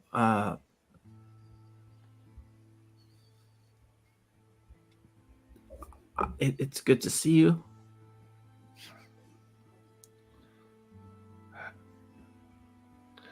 I'm glad that you feel that way.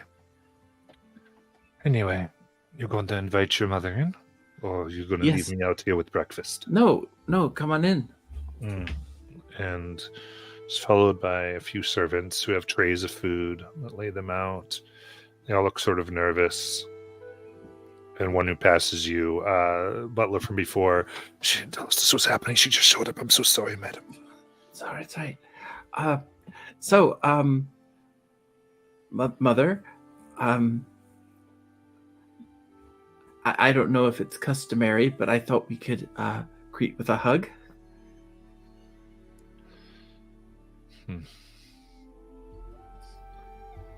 No hugs just yet. All right. Can I get you something? I brought the tea. I'm fine. Says, please make yourselves comfortable and eat and introduce yourselves. You've tracked us down.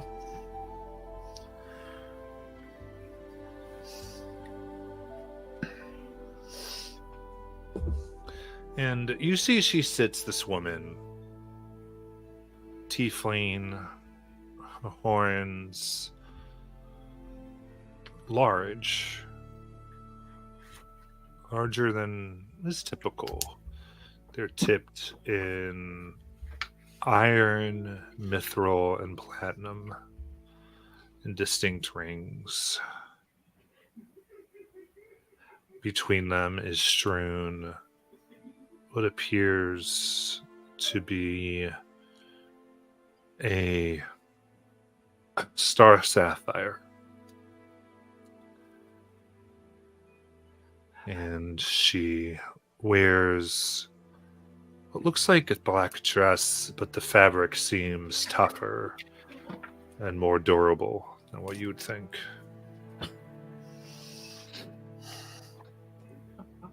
I love your dress. This is everyone. This is Azak. Ma'am. And Critters. Critters is gonna give a slight bow. This is Charlie. Nice to meet you. And this is Good Night.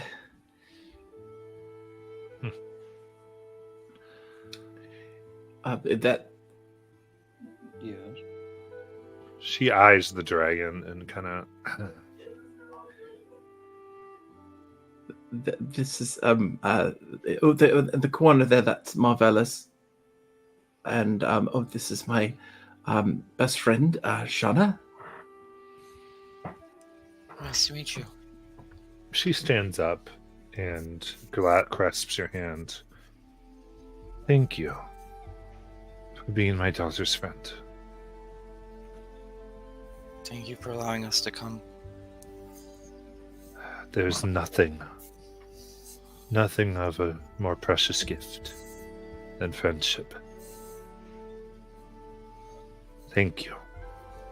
And she sits back down.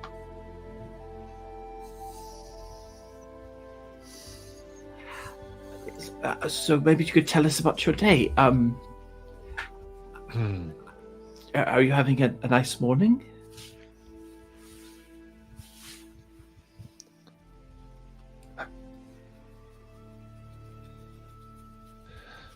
I suppose.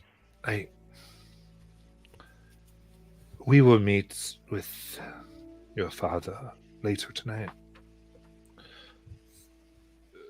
I wanted to tell you that first will be a more official one with attendees.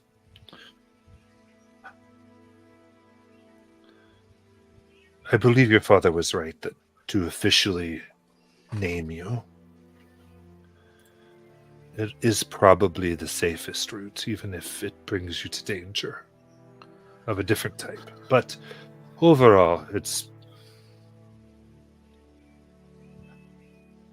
hard to say. But you will be named and recognized, as will be your friends. And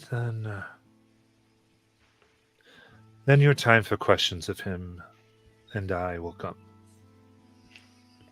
Privately. With your friends in attendance if you wish, of course. But not with the court. But I came here to maybe have more of that mother-daughter conversation.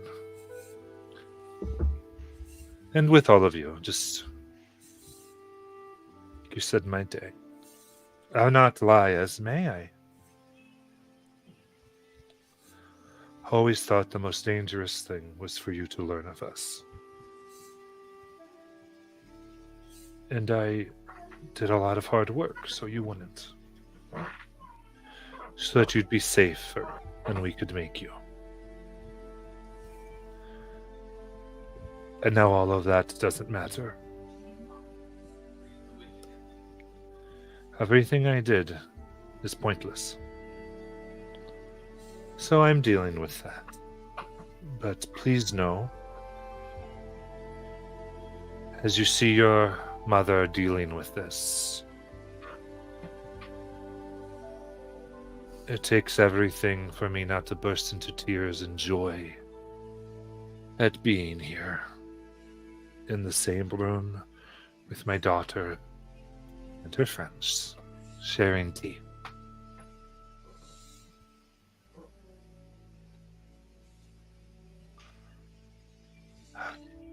Did some early morning work, made notes on some new improved devices. I'd say it was pretty good. How was your morning? I just woke up actually, but it's definitely getting off to a good start.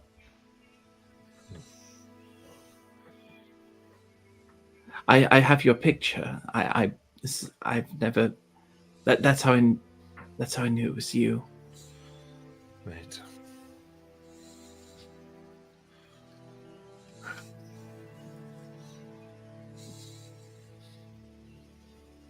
I wanted you to anyway. Good. It makes I'm glad you kept it. She pours out a painting of a young blue baby. Just a few protrusions of skin on the head where horns would one day come in. I always kept yours as well.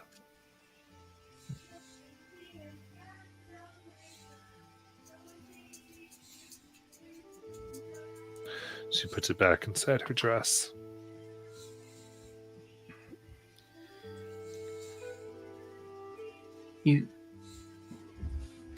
You said you felt like your work was pointless.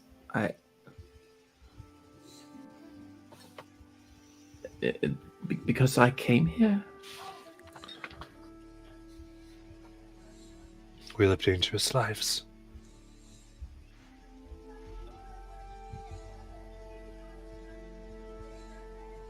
I thought that the convent would keep you out of battle and relative safety.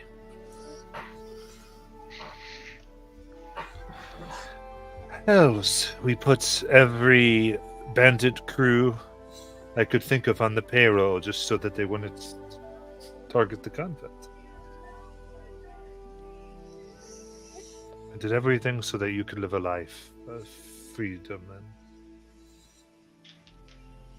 well, even if you chose danger, you would not be subject to it where we find ourselves.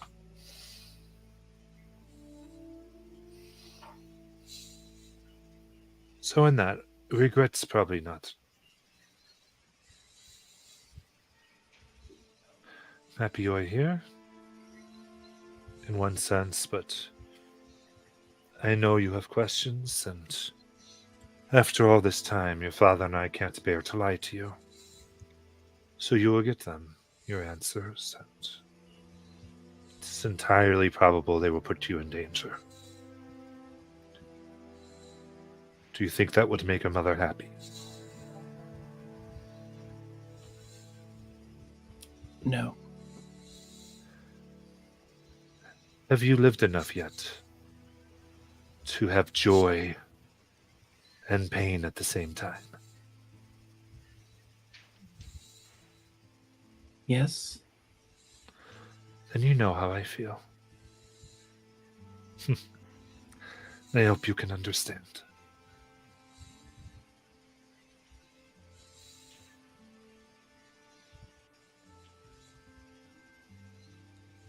I will try.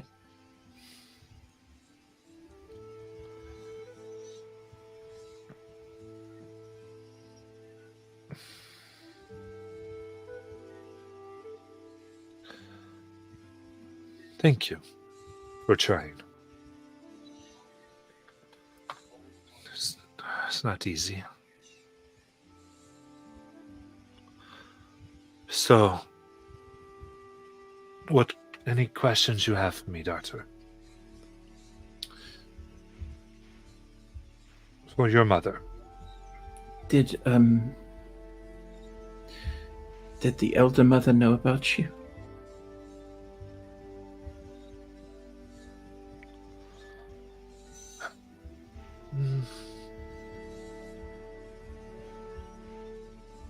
I had disguised myself when I met her. I think she knew that I was disguising myself, but she didn't know what I really looked like. Nothing much, I think, would get past that woman. If I had entirely fooled her, I don't know if I would have trusted her with you.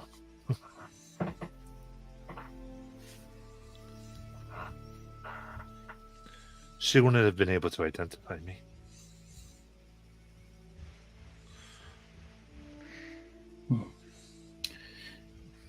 Well, I'm sure we can save all those questions for later.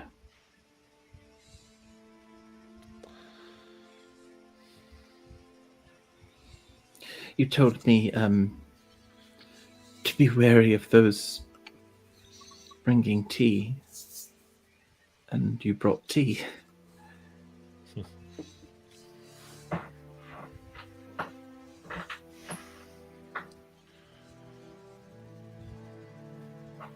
Yes.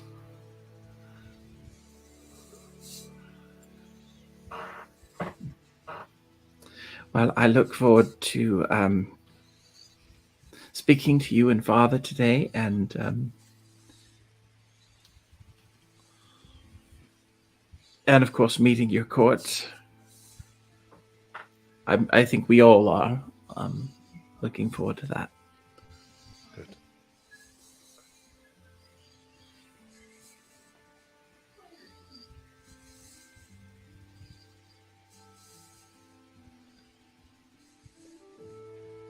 I don't think I am a good person. I do. And that is why you may have a hard time.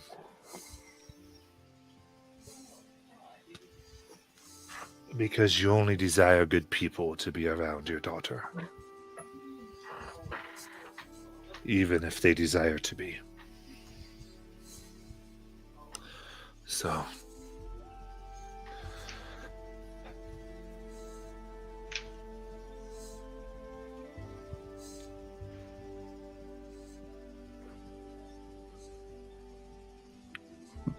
since you are here,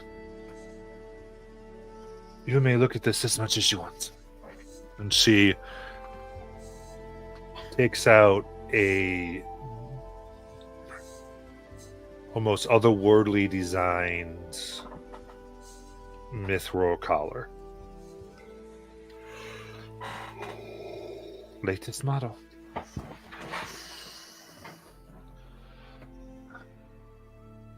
That's what led you here, right? No.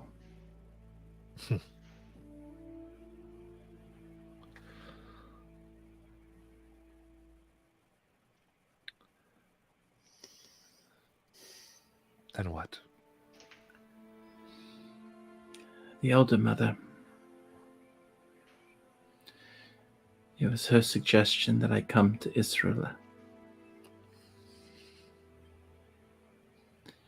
And then I met a deity, or two, or three. You are my daughter. This meeting is not chance, and that this other stuff is a means. But it's not why I found you. You say so.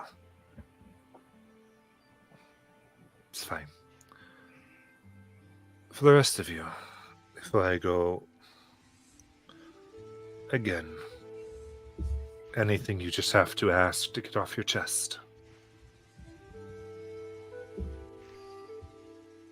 I do have one question. Yes. Why did you give her up?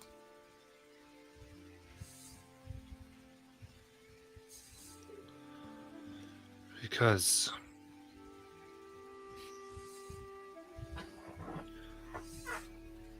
I had already made promises. Agreements and oaths.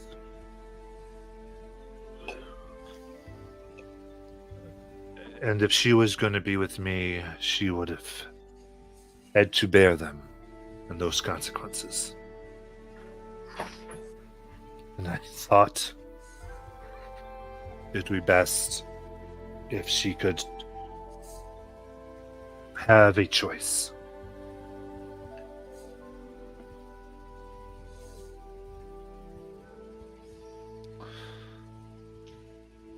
And she has chosen so far.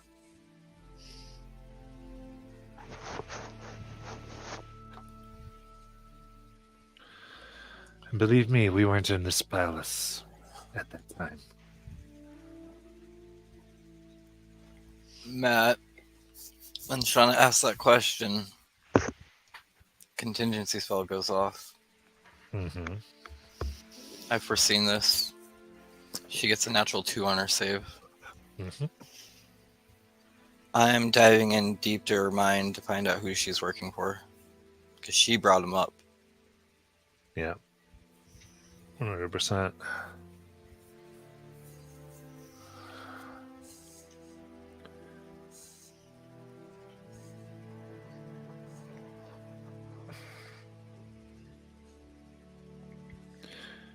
She thinks of a purple-robed man, or figure really, in a mithril mask.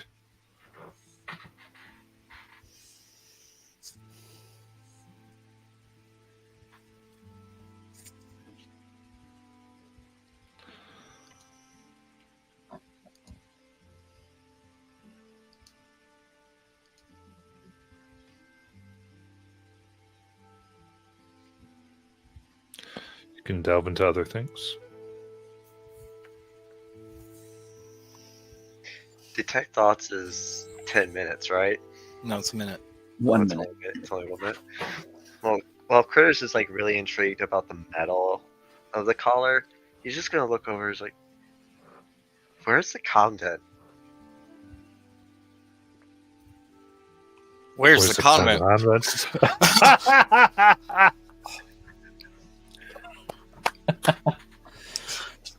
I'm glad someone asked this question.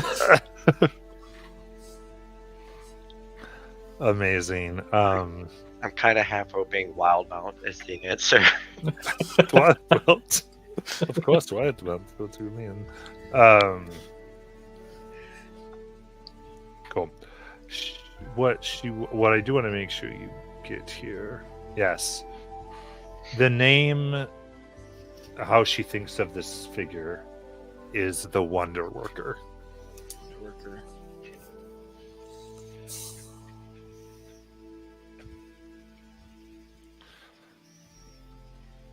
As far as where the convent is.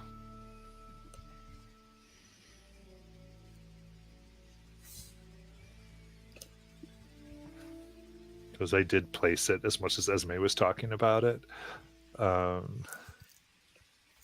So sad. Took 60 sessions to find this out.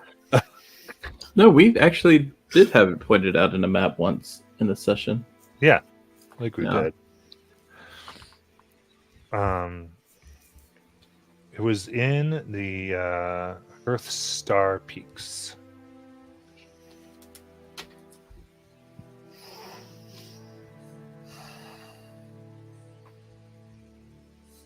When he brings it up, what does she see?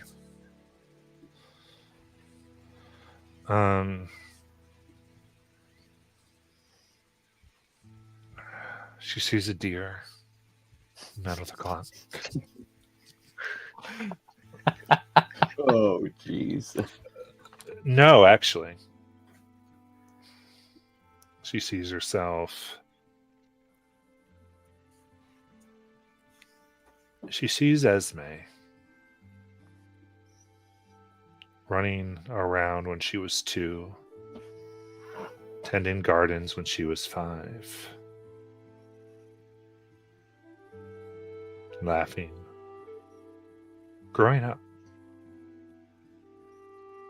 And sees herself, she moves away and looking down, looks into a puddle where you see the reflection of a deer.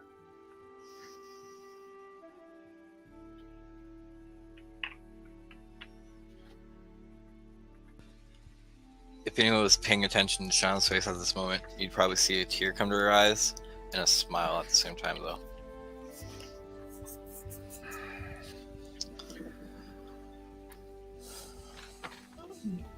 So I do have a question, or a couple questions for you, man.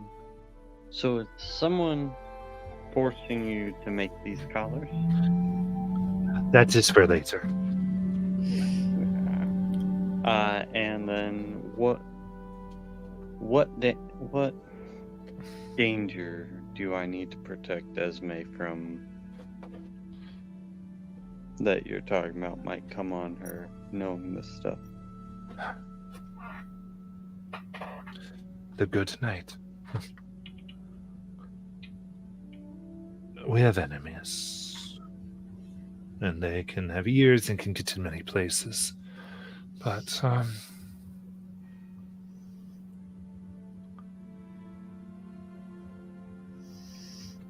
she has an affinity for magic and power, just like her father and I. The biggest thing I fear for her is she is discovered. And those that own us will own her.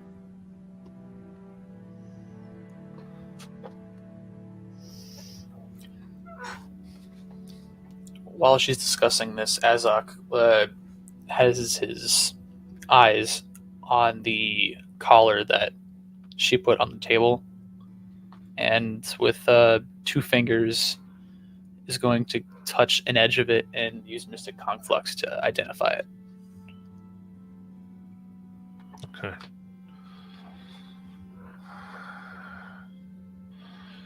See, she smiles as you do, and you see so much information. There are plans and step-by-step instructions how to make one. It's the materials, every bit, how each one is prepared and fashioned and put together, and it's as if she had made this particularly to communicate this information to you. As if she would hold nothing back. It's a fact. This particular one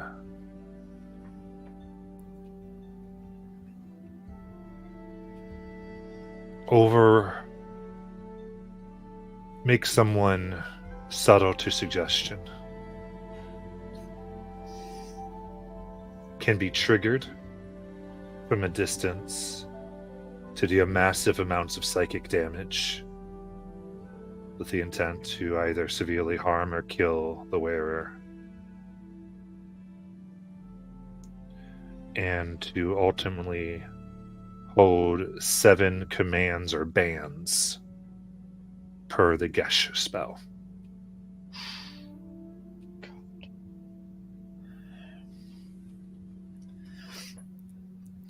I think with so much information that happens in that mere second, it looks as if Azok touches it and immediately recoils.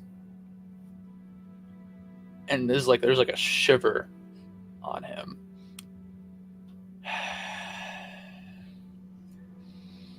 You make very dangerous things. Yes. Mother Esme.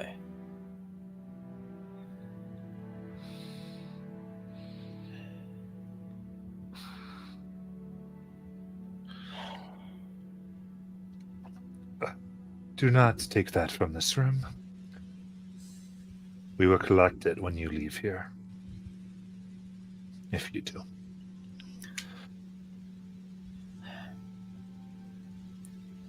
I don't ever want to touch that thing or anything that your master is making. Oh, I made that. As horrifying as it is, I will take credit for achieving what I achieved. If we leave the room,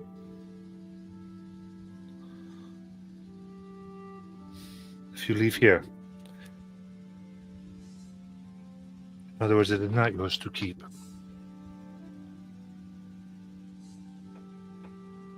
I'm saying you will have a choice. That is all. But now that you've heard so much, now, Esme, sorrow,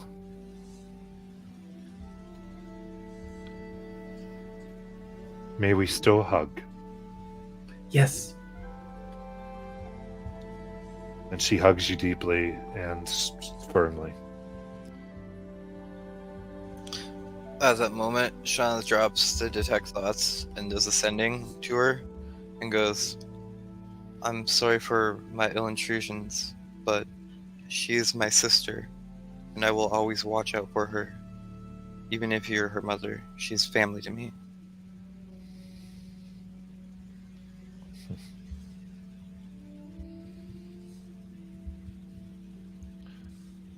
Response.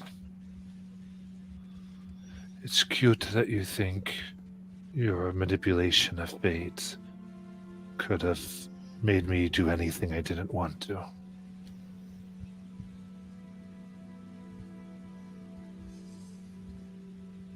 Did Shauna say that out loud? No. Okay.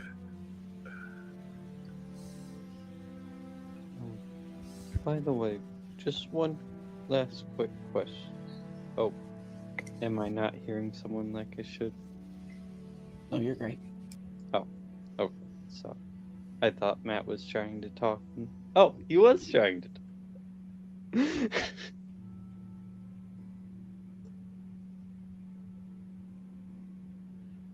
You're muted, Matt.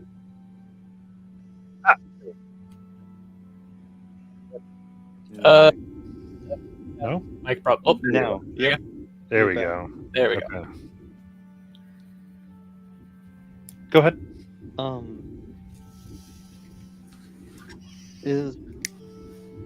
Who was Hope? It's been bugging me.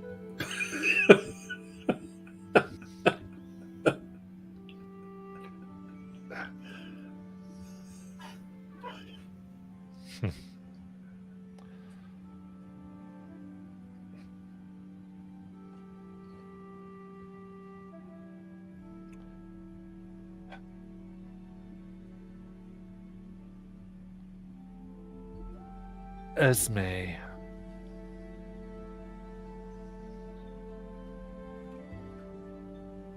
Is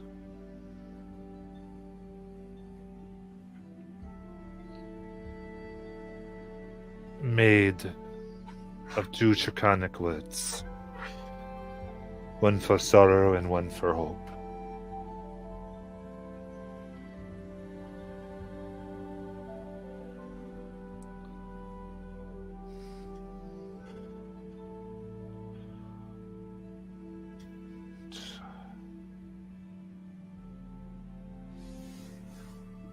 I tried to plant the seeds to name my daughter, though I had her known as Sorrow. Okay. Because it was my hope for her that led me to do the thing I regretted for so long.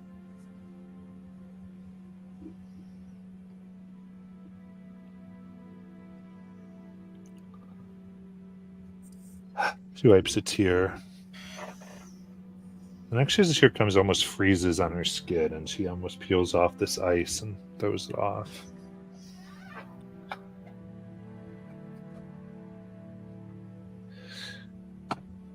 Again, that must stay here, but you may enjoy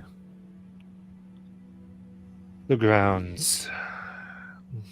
There's interesting things to see if you want. Just don't be late. The event starts at 3 for the gathering of the court. And after, we will have a family and friends dinner. Wonderful. All right. Just to be sure there was nothing else. Okay. And she leaves.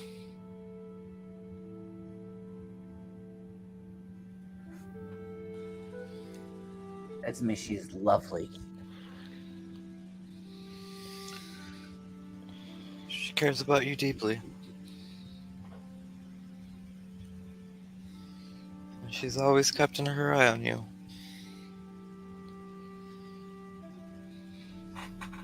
Yes.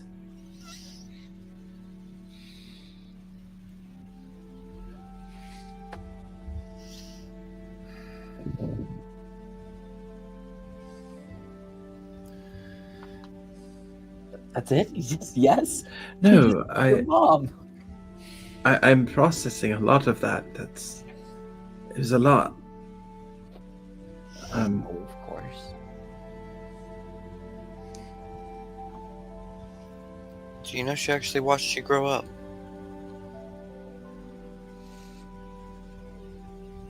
Did she? She did. You remember your friend the deer? Yes. It wasn't a deer. No, it was.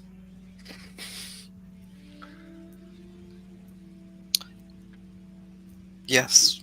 Your mom hired the deer to watch you. And then tell her everything about you.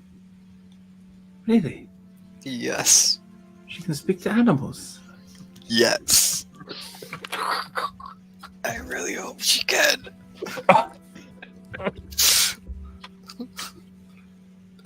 So the deer and my mother knew each other. They must have. Practically related. They're really close. Why wouldn't she just ask the man with the clock? Maybe she Would just you? prefers deers. Maybe.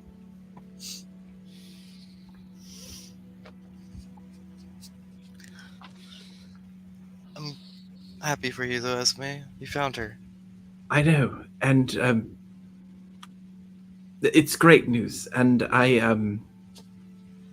it's good, and she is good because if she wasn't good, she wouldn't have cared so much.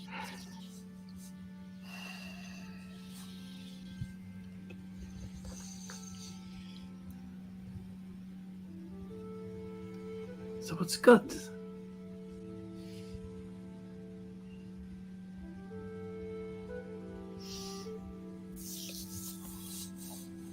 Good or not, she's made something very evil. That collar was no joke. Someone put a lot of magic into that object. Yes, those are the ones or similar to the ones we've encountered. The collars that take over your mind? Different than the one I have. These are, I think the first time we saw one of these, it was on a multi-head creature of some kind. It's on a Hydra. Right. Have you identified it before, Shauna? Earlier versions of it. We've encountered multiple colors now.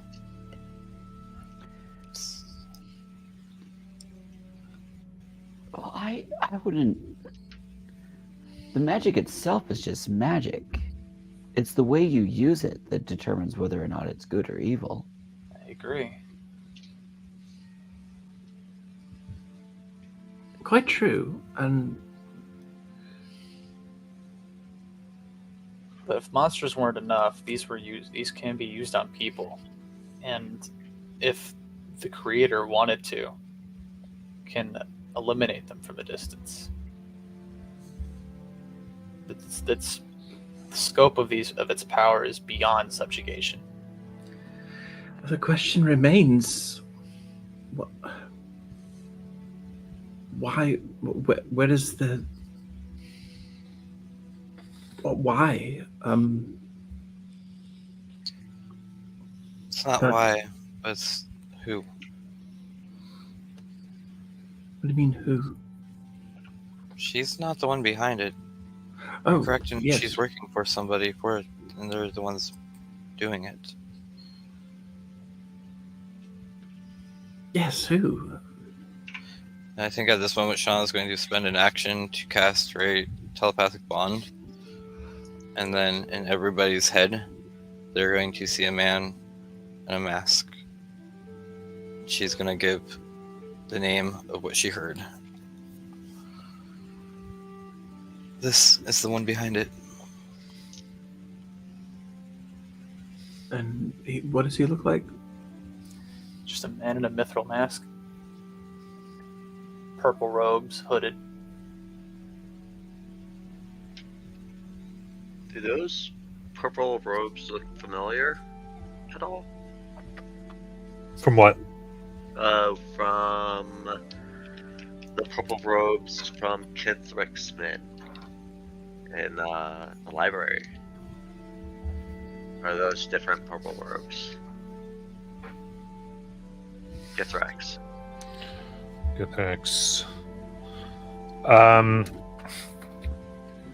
They look like they would.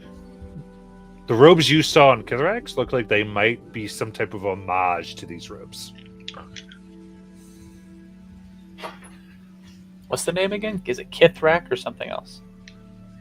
It's the dragon that we fought in the library. Oh, Karakat. Oh, Karakath, that's right. Okay, my bad. There you go. Have it up. I just didn't know how to pronounce it. I'm sorry. He's long gone.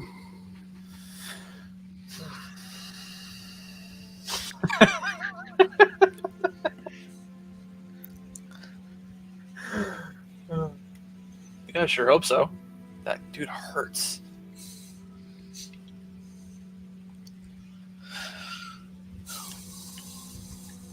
I guess we're not going to know any of these answers until we get some alone time with your folks. And that's going to have to be after you do this whole chicken dance in court. I just wish Rowan could be here.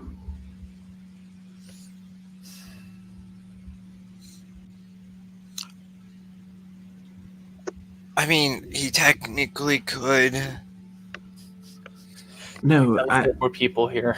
no, he's got a concert. Okay, good. I was gonna say, if you really asked me, I wouldn't say no, but I think he'd be very put out about being taken from the stage and brought to meet his girlfriend's parents. Yeah, what will they think?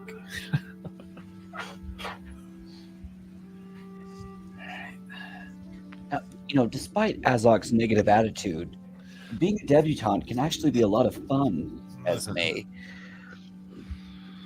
What? Your presentation to society tonight, it could be a lot of fun. I'm what?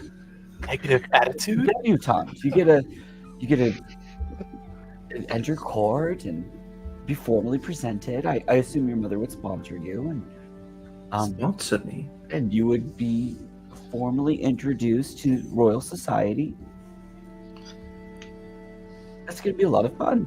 You'll have all the eyes will, and in your new dress, no less. Certainly, every eye in the room will be on you. Why are they putting eyes on me? This is what city girls do. This is what wealthy girls do. Oh, Big and difference.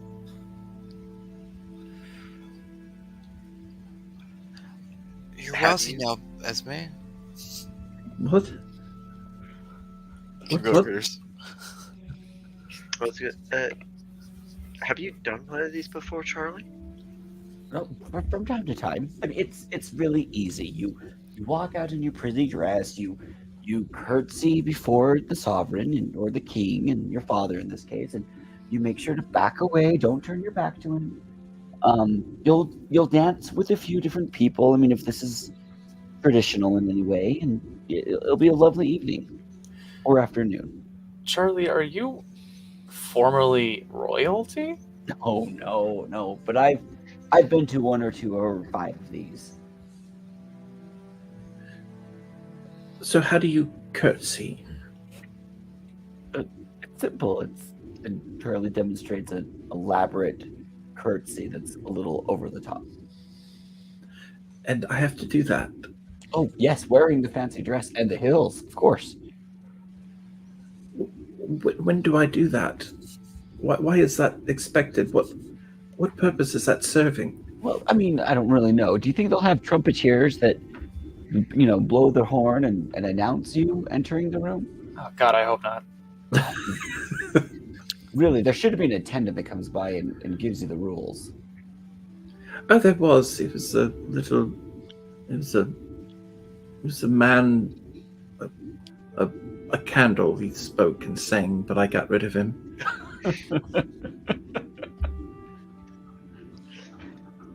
But let's focus on what matters. You met your mother, and she was lovely. Yes. I wasn't sure if she was happy to see me or not at first, but I think she was.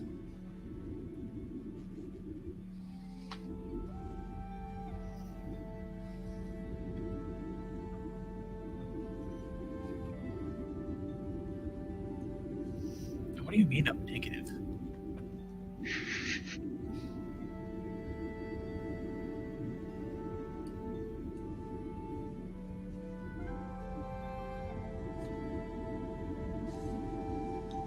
Well, since we have the afternoon, should we go find out who those gods are? Yes, let's we'll just keep an eye on the sundial and when 3 o'clock. No, exactly every hour of the day, remember? Oh, good. I'll be able to tell us 10 minutes to, 15 minutes to, half hour to. Don't worry. We should make sure that we're a bit early, I think. Oh, we could do some window shopping. Do we have to also get dressed in our robes while we're doing this? No, I think that's just for the dinner. It would be for the presentation and the dinner would be what your clothes would be for. The staff would let you know. Yeah, anything you want to see in the cast or in the town, you've got kind of those areas for the most part. You'll have a good amount of rain here.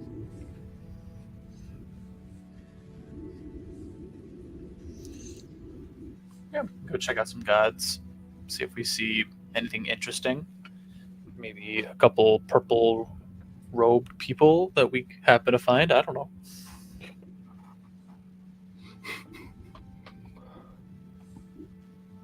Okay.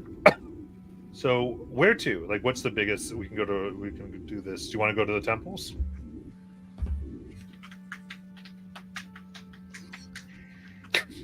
Yes, let's start at the temples.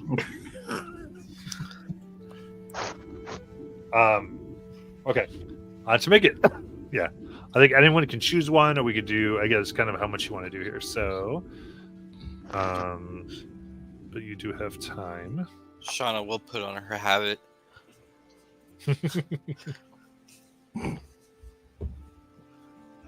Critters would go dressed up in the kimono. Oh, we're all putting on the fancy clothes now. I don't know what's going on. Charlie will with a flourish, change to her simple pink gown that she's prepared for the night. Hmm.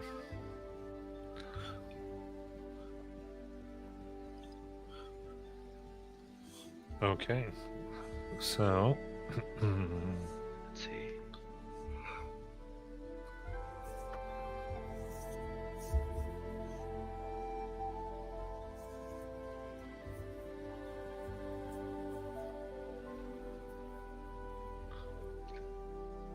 Okay. Um.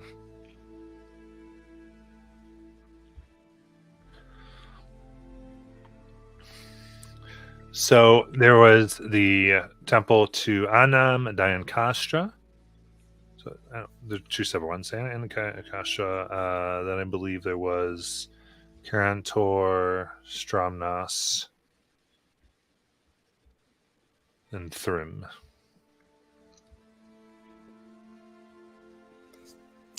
I don't know much about temples, so I'm looking for the biggest one.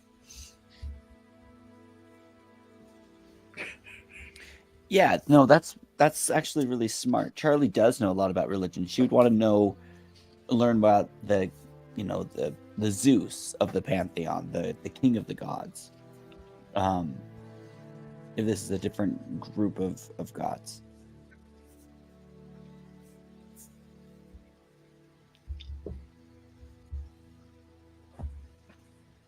Okay.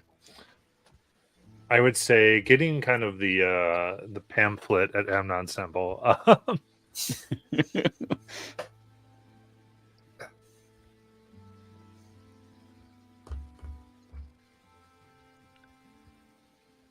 Enam, according to the temple, is the creator of worlds.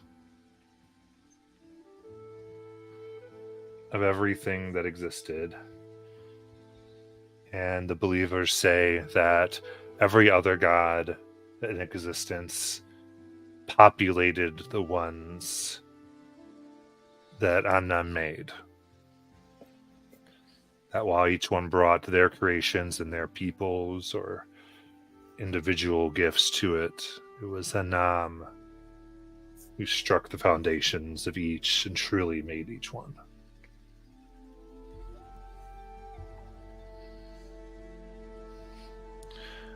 The way that temple is constructed is in such a way of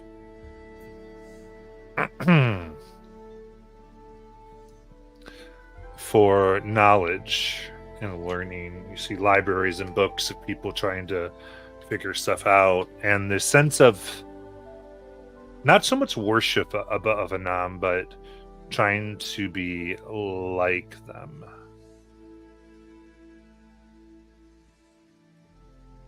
Of learning and helping. And a few sayings go around this temple of, we must do, because Anam will not.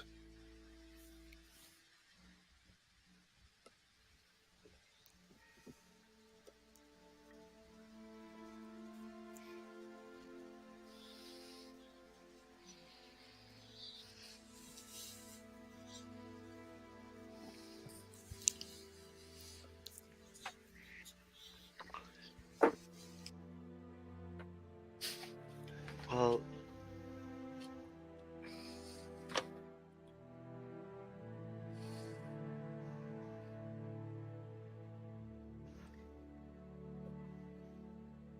so does Anam?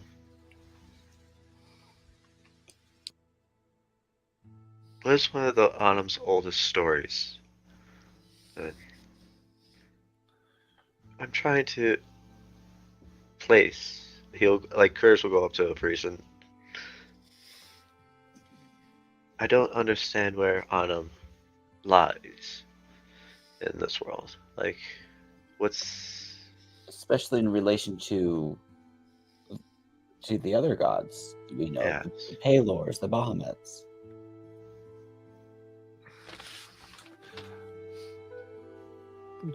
They look. They are Palor found Exandria, along with the others. This very pale-skinned giant kind of leans down and talks to you.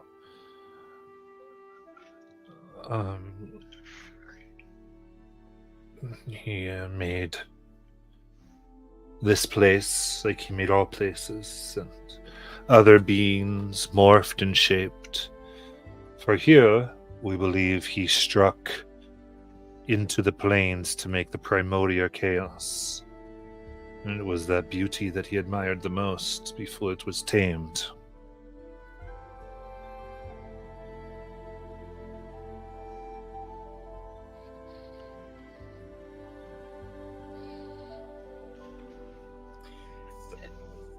I remember yesterday there was hesitation. There was some sort of visitation with Esme and the dragon mask that she wears. I don't remember the details because it was a week ago in real human life, but I remember that there was some sort of negativity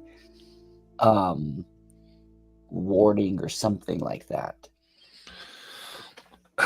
Is there conflict there? It is said that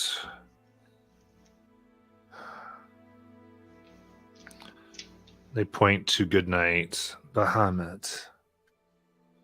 They point to Esme and Tiamat, or Takisis, whatever you want to call the many that are one. Created the first world and ruined it, destroyed it. And it was Hanam who gathered the shards together. He planted these shards, he created each one. He made ones that would stand, unlike those amateurs. So, many view those allied with them, with the dragons, as dangerous, foolhardy,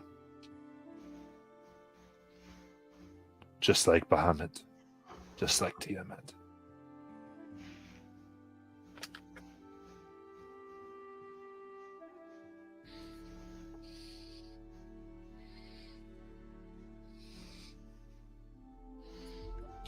Amongst the humanoids, Bahamut, Tiamat, they're influential. You can't walk down a road in any humanoid city without seeing temples to Bahamut.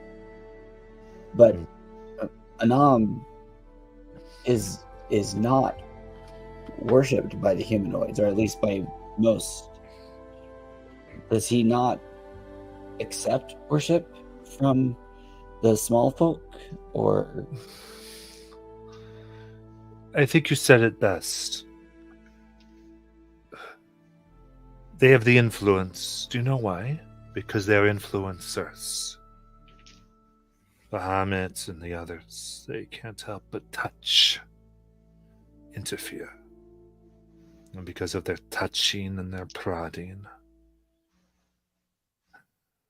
they get worship. Hanam cares not. He does not interfere, he does not help, he does not hinder. He creates and allows what is to be.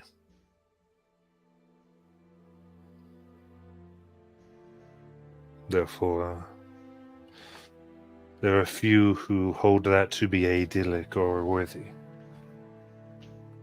And even we, if we want to worship, I don't know if we would even call it that. We try to be advisors, people of wisdom and counsel, so the worlds may thrive.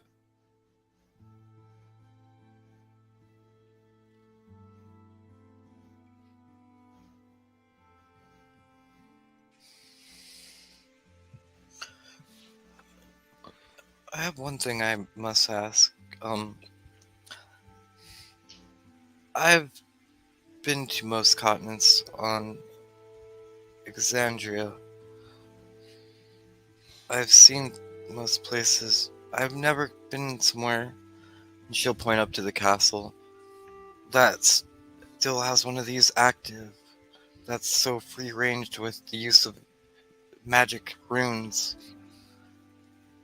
Times that were told back in the Age of Arcanum were spoken about of magic like that, but it seems like this place was untouched by the divergence. Indeed.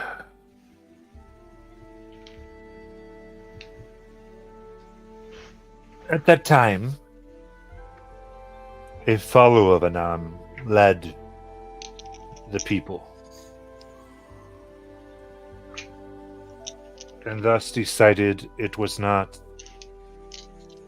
our role to interfere. The islands were hidden, really put where we resided elsewhere on our islands, on this place. And while there were those who disagreed, they forever severed themselves from us. And after it was over, and we would no longer be tempted to help, we returned. We're not the only ones to do so. Your people did as well.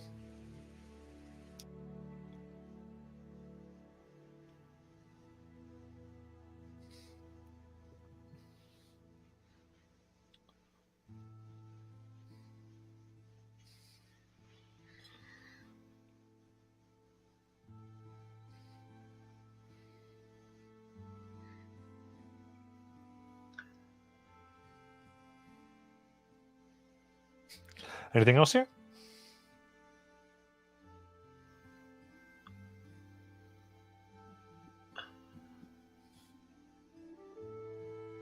Is like the temple is like a library, right?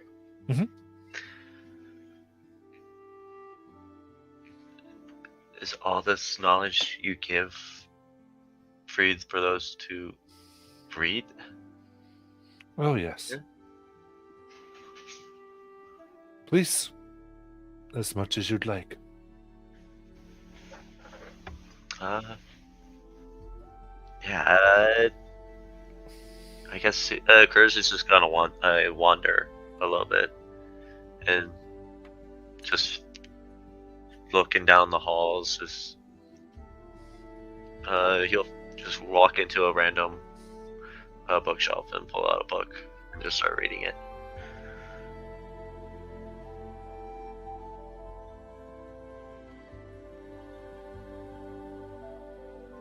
Oh, dog sound.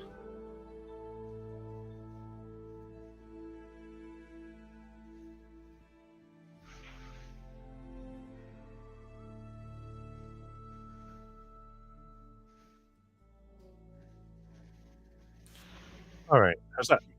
There it is.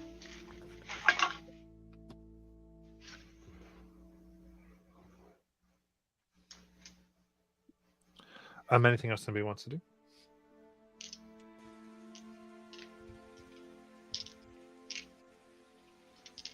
Not me. I'm good. Yep, we're chilling.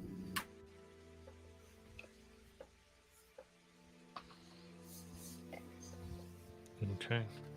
I'd say, Critters, looking through what you had there.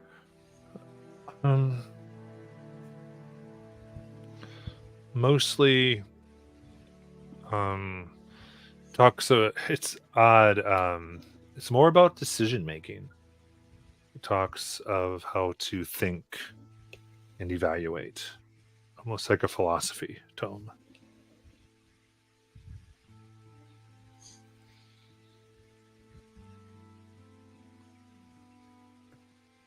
All right. Where would you any type of thing you'd like to investigate next?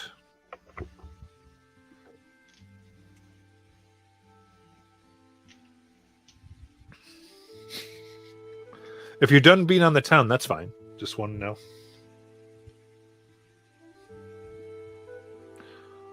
Not me. Yeah, I don't have anything.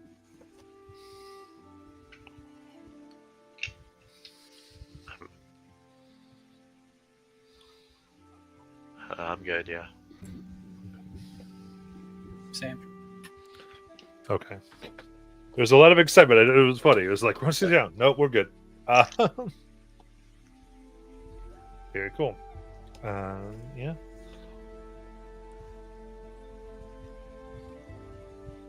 Going back up, you can see even what looks like vast prisons and markets and the artistry stuff you saw before. And you reascend the cloud pillar.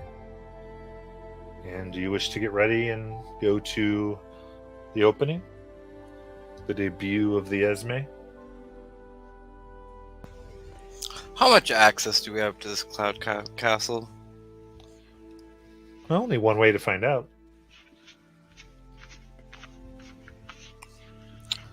I'm just gonna start wandering where Shauna's gonna attempt it.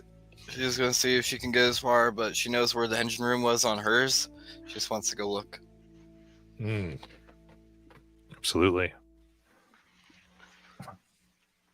Yeah, I'd say being in a flying settlement before, you can kind of, though insane, the rune work, and there's a lot that's been done to hide it, but you can see the thrums of power, the stabilization runes, and of course you have been with a rune master for quite some time,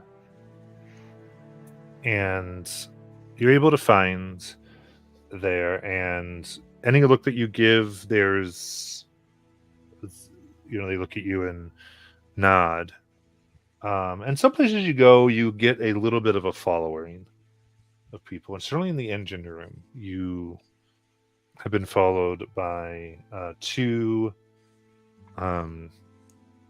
essentially 8-foot giant kin and two other giants. Look more stone to you. And there are giants and small folk tending and looking at the vast engine, much bigger than what you've seen. This massive room. As she's walking the whole way, she's like, I wish we would have sent somebody with the wizard that went down to the engine room. Ours would probably still be flying at this point. But, he she's just joking around. It's like, but good thing I'm not like that.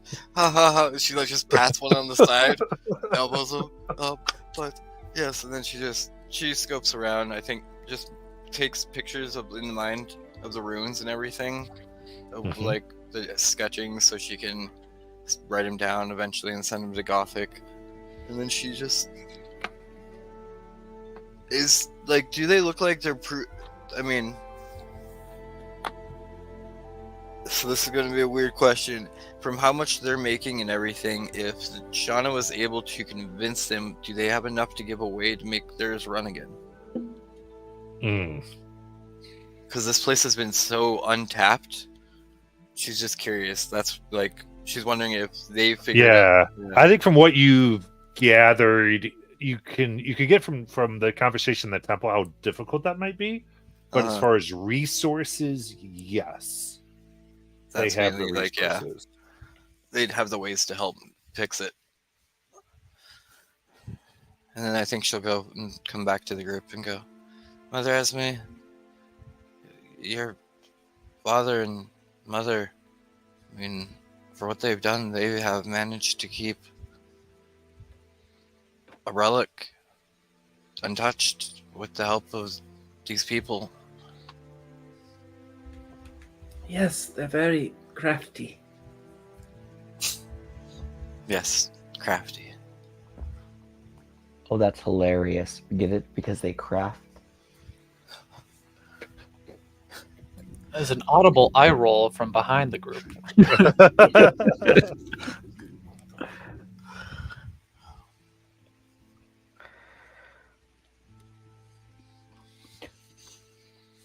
Well, I'm ready to see Esme get presented to society. You think she'll get a crown? Oh, she's No. a princess. Tiara, even I know what that is. Right, that's what they do. The word tiaras and pretty dresses. A tiara. There will be no tiaras. It is just a formal dinner regarding an estranged family.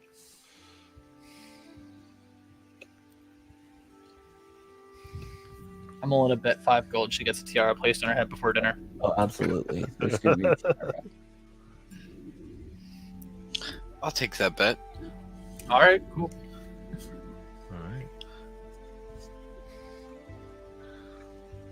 All right. Do you want to get ready for dinner, or do something else?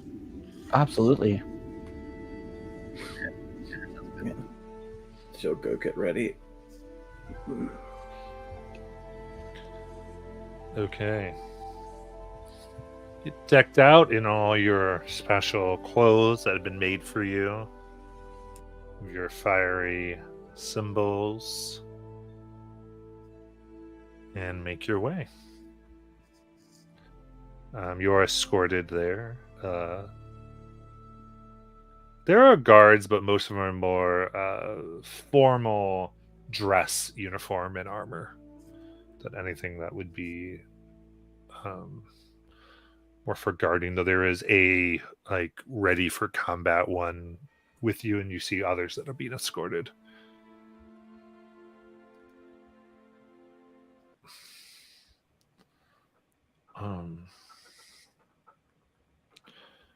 And as you continue, you come to the grand doors that stand 100, if not more, feet tall. The doors are opened before you, and you realize that the way that you've been led, the others you saw have all arrived before you. And you've been led in such a way to make you last.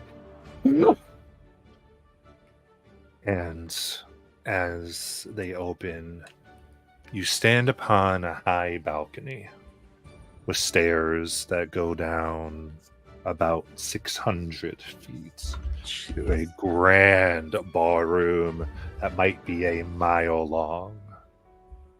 From this point, from where you are, you see at least 1,000-foot high ceiling. And painted in it, currently moving, are clouds on a night sky. The pillars themselves are lit, giving light to the room that is soft and pleasing. Music plays, and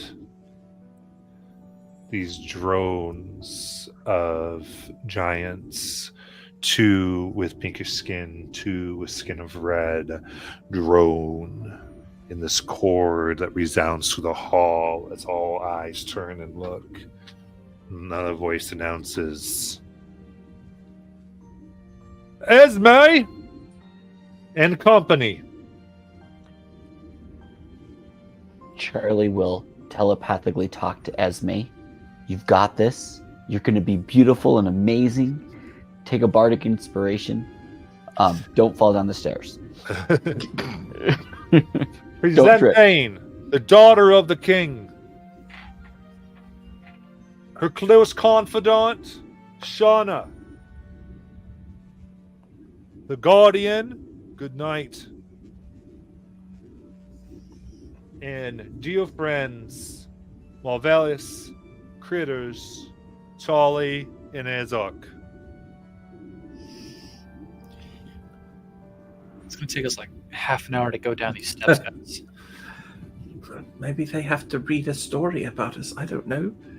And you go down, and this is so much. It is a huge amount of time as they all, every eye in the room, short and enormous. There's even some that tower above other giants. You can see creatures that climb upon the pillars and float. A few of you recognize 6 beholders that move around as guests. So in many ways, all eyes are upon you, studying as you move down. Oh, that made me so uncomfortable. This is the weirdest opening to Lion King I've ever seen.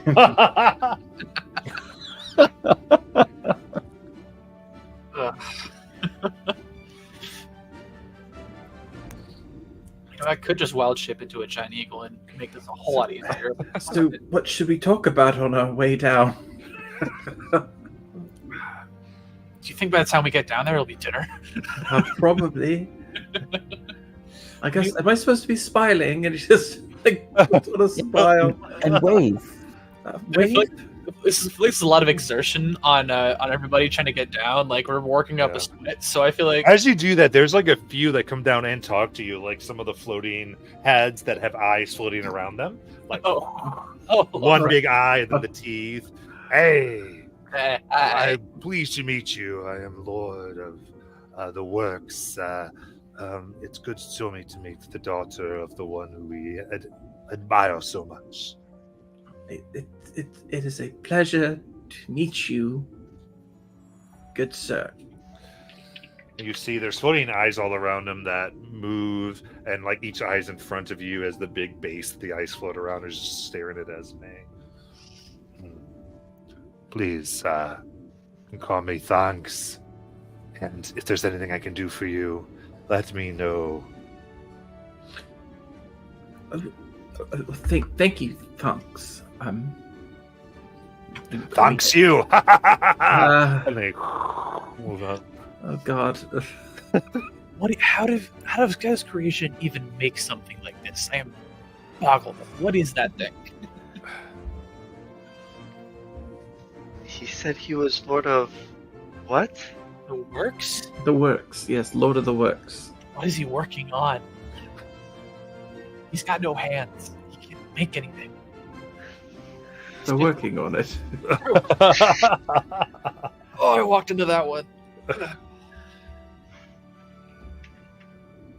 Oh, you see,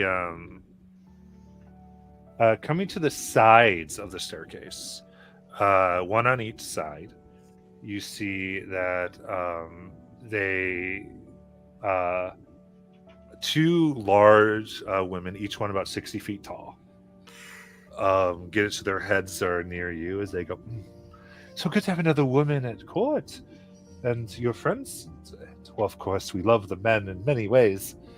And you see that wrapped around their hands are these humongous chains, and you look down and you see each one, well, one has a pink T-Rex, the other has a yellow one. Down the chains. They go, oh, you like that. This one sparkles. That one's Feyre. Like, so good to meet you. What do you like to do? Do you like to paint or...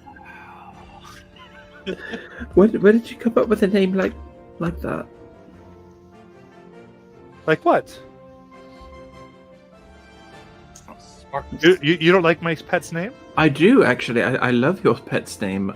My pet's name is I almost said Dagon. Ozzy. Ozzy. So cute. Oh my goodness. Did you bring him? Yes, there are a he's lot right of these there. things. Oh. And the one with sparkles announces, she has a light beast for a pet. A light beast. Oh Wow, no. your family line was always destined, wasn't it? We knew the Triton, a legendary daughter for a legendary king. Does my father have a lot of daughters and sons? One goes, no. Well, we didn't think he had any. And of course, there's been much talk about who would succeed him, and then you came along. Oh, Which, of course, is great. I mean, right? I mean, why wouldn't we want it passed down? right. But we would love to talk. Oh, of course, you have other people to meet. We're so sure, and we're so glad for you taking all this time as you get lower and lower. So, just to make sure, remember us, and we would love to agree with you. Remember, Yes. lady, remember we are the ladies' pre. It was wonderful to meet you both.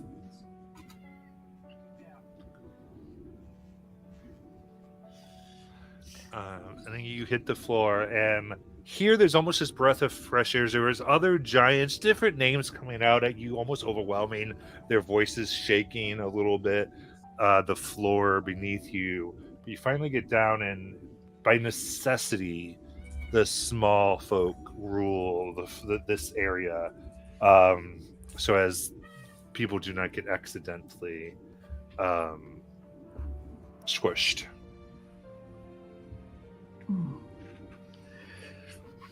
What was he talking about inheritance? Or she talking about? Deep breath, deep breath. We're just trying to get through this moment right now. We can ask those questions to your father later. We still have like a quarter mile left on these stairs.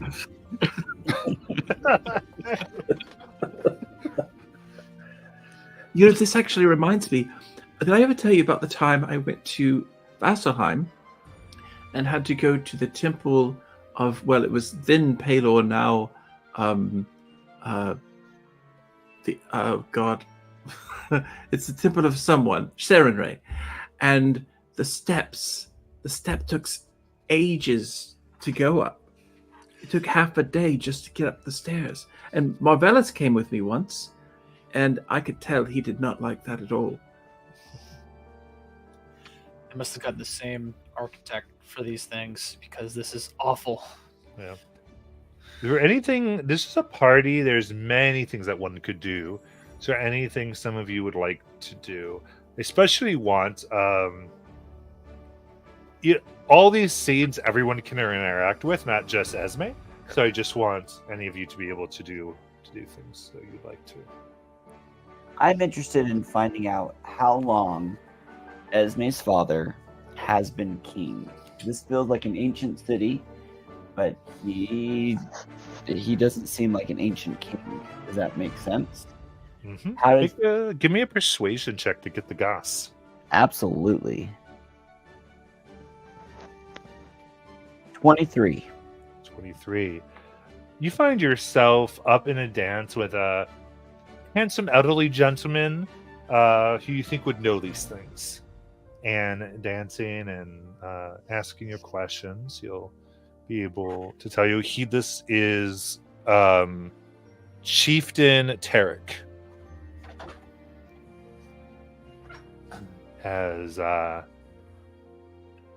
And he explains, you could say he quite literally rose to power 12 years ago. Or grew in power. Really? Was he a small folk then? Because I heard rumors of such a thing. No, yes. He felled the king in battle. And then every legitimate heir drank their hearts.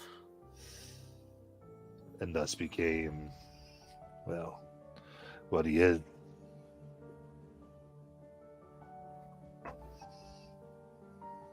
Is that normally how it's done, or? I mean, surely the line of succession doesn't require the previous king to be murdered or killed in battle. Well, if you want to make the line yours. So a takeover then. That's always complicated politically. Indeed. That's why there's so many factions now split over that. Though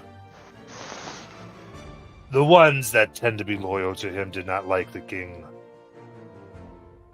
Many disagreed with what he said, many supported. Many disagree with the current one, and many support. Sounds like how all kings I've ever heard of tend to live. Have a line of succession been secured? Technically, though. Well, that's what makes things so complicated now and interesting. That's why I couldn't help but be here. I mean, defending from monsters our island is one thing, but court intrigue is fun to watch. If he names her, which the rumors he will, then technically she's in line. Which, of course, while many were simply waiting and then biding their time, now it means for the first time there is a line. Not all adversaries would want to be patient enough to wait out an heir. Oh dear, these things do get complicated. Indeed.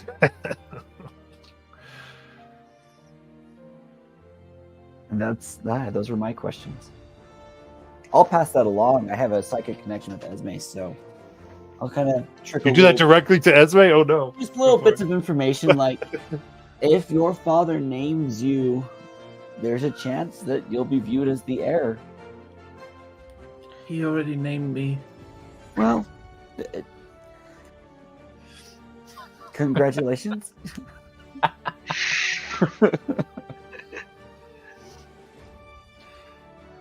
I think being the flip side to how Charlie's doing this, like Azok kind of just wants to find that sweet spot in the room where he can kind of hear most people talk and kind of just want to filter out the conversations for people who are less thrilled to see Esme come in. Like if they're clearly are enemies of Esme's father, I want to know if there are any present in this room. Okay, give me an insight check.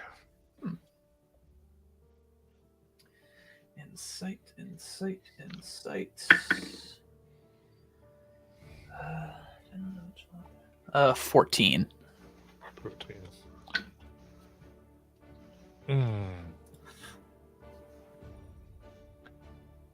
14.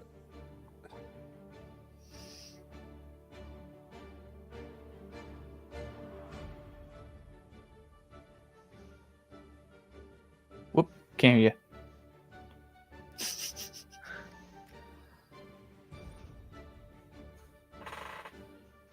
And then check the... Alright. Good? Yep, now we're better.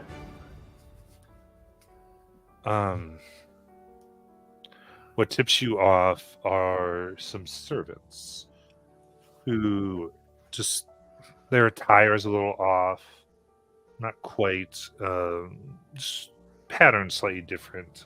Cummerbunds and such, just wider or thicker than the others, as if they've been brought in special.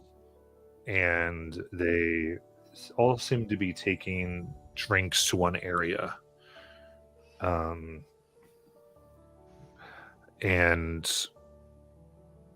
you see the other servants aren't going there. And even as you pay more attention, you can see that they come from a different kitchen. And it seems as though this group may not trust to eat the other food. Okay. It's not malicious. It's just like there's a... I mean, it could be. With a 14, what you pick up on is the separation. I see. Let's see.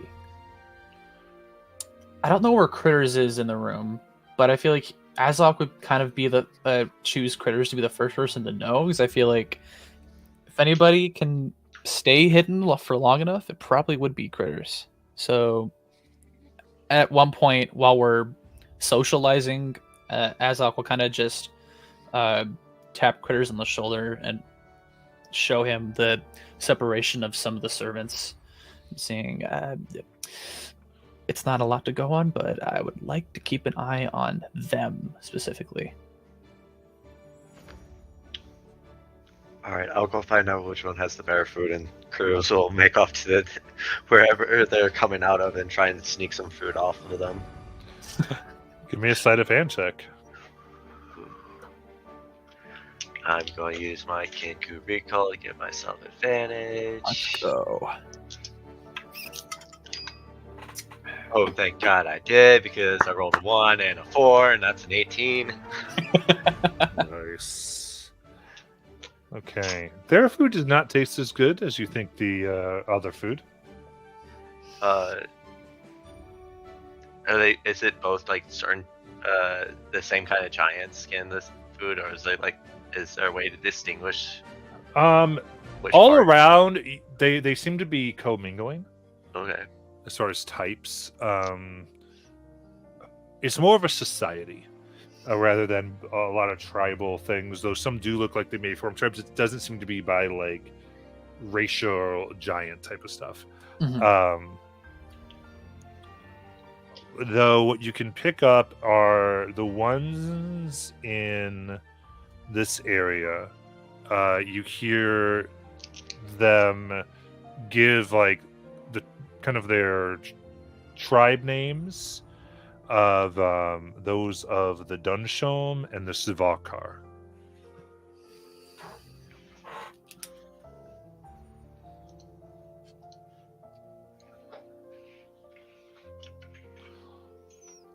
The one you were dancing with, Charlie, you would have picked up that they from the Dorgus. Okay. Can I get that second name before? It was Dome Showman. What else? Svarkar. Svorkar. Interesting.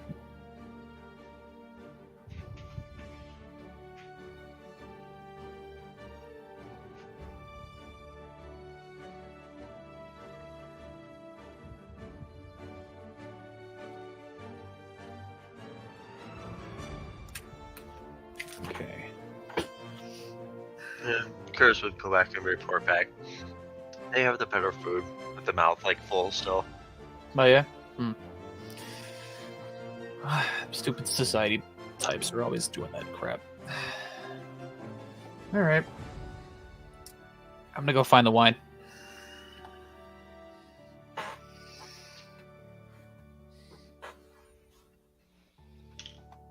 Okay. Anything else?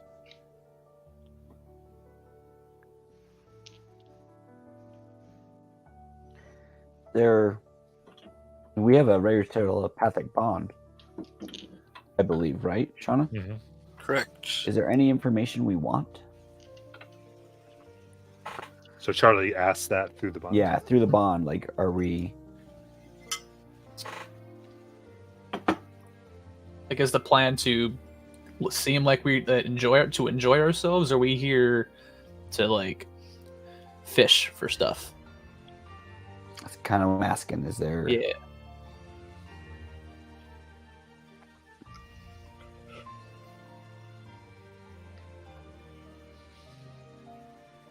Esme, do you have anything you'd like to find out? No. Father's been king for 12 years. Well, I guess he must be pretty good at the job if he's been king for 12 years.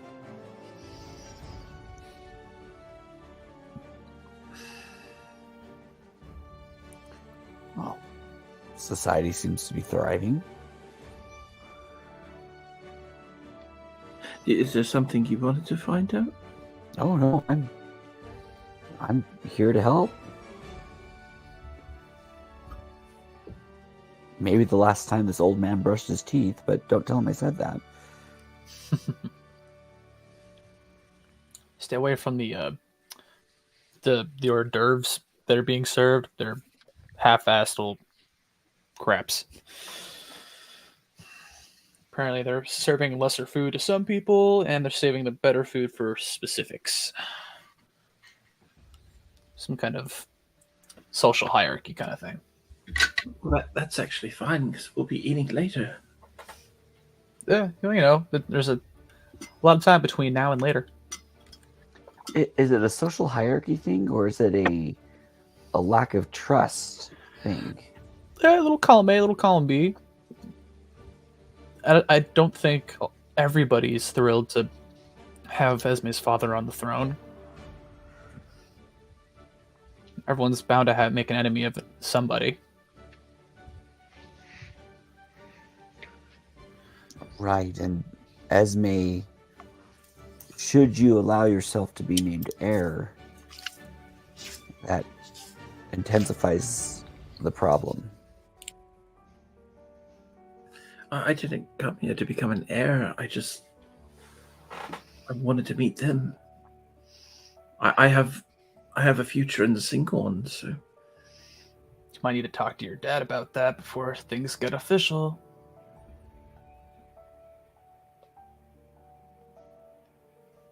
you think he'll be mad?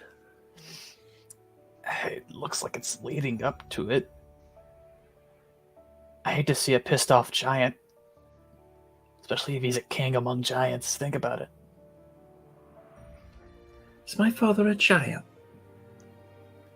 I think technically, from what I've heard, and if I remember seeing when Shauna used her magic, he fought the previous king.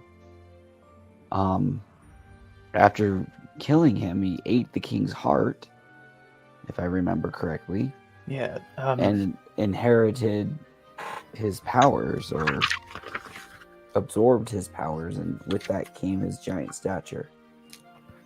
Am I part giant? I think that might have been a more recent development. Well, it would have been 12 years ago. You're not 12. No. Then yeah, you're not giant. Did you think I was 12? No, but interestingly, if you do become the heir upon your father's passing, would you then become a giant? Is that how it works? Might I be. have no idea. Don't worry. Tall women are beautiful. You'd be wonderful.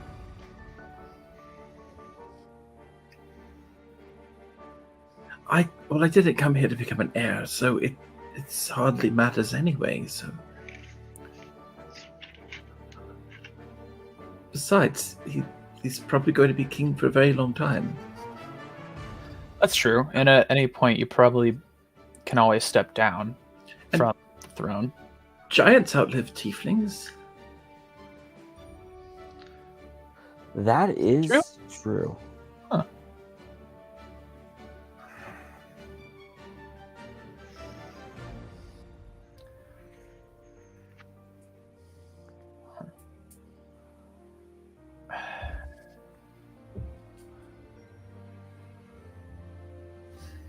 What's next to the plan? Do we want to get up to see your father, or do you want to Well, find mother again? maybe we could convince them to have another child. That was a big leap. They could name the other child the heir.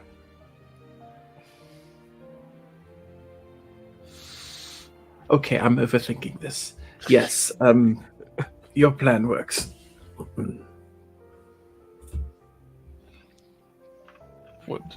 Which one? I'm sorry, it's almost 1 a.m. Did you not say a plan? I mean, what would you like? I think what would you like to do next? Do you want to find your dad? Do you want to speak to your Yeah. mother? I was going to say here, I think now's a great time to take the end of the night, and this also gives Marvell's and Good Night a chance to do anything right before if they so desire. And then we'll get on with our tale. So anyone watching, thank you so much, and we'll see you next week.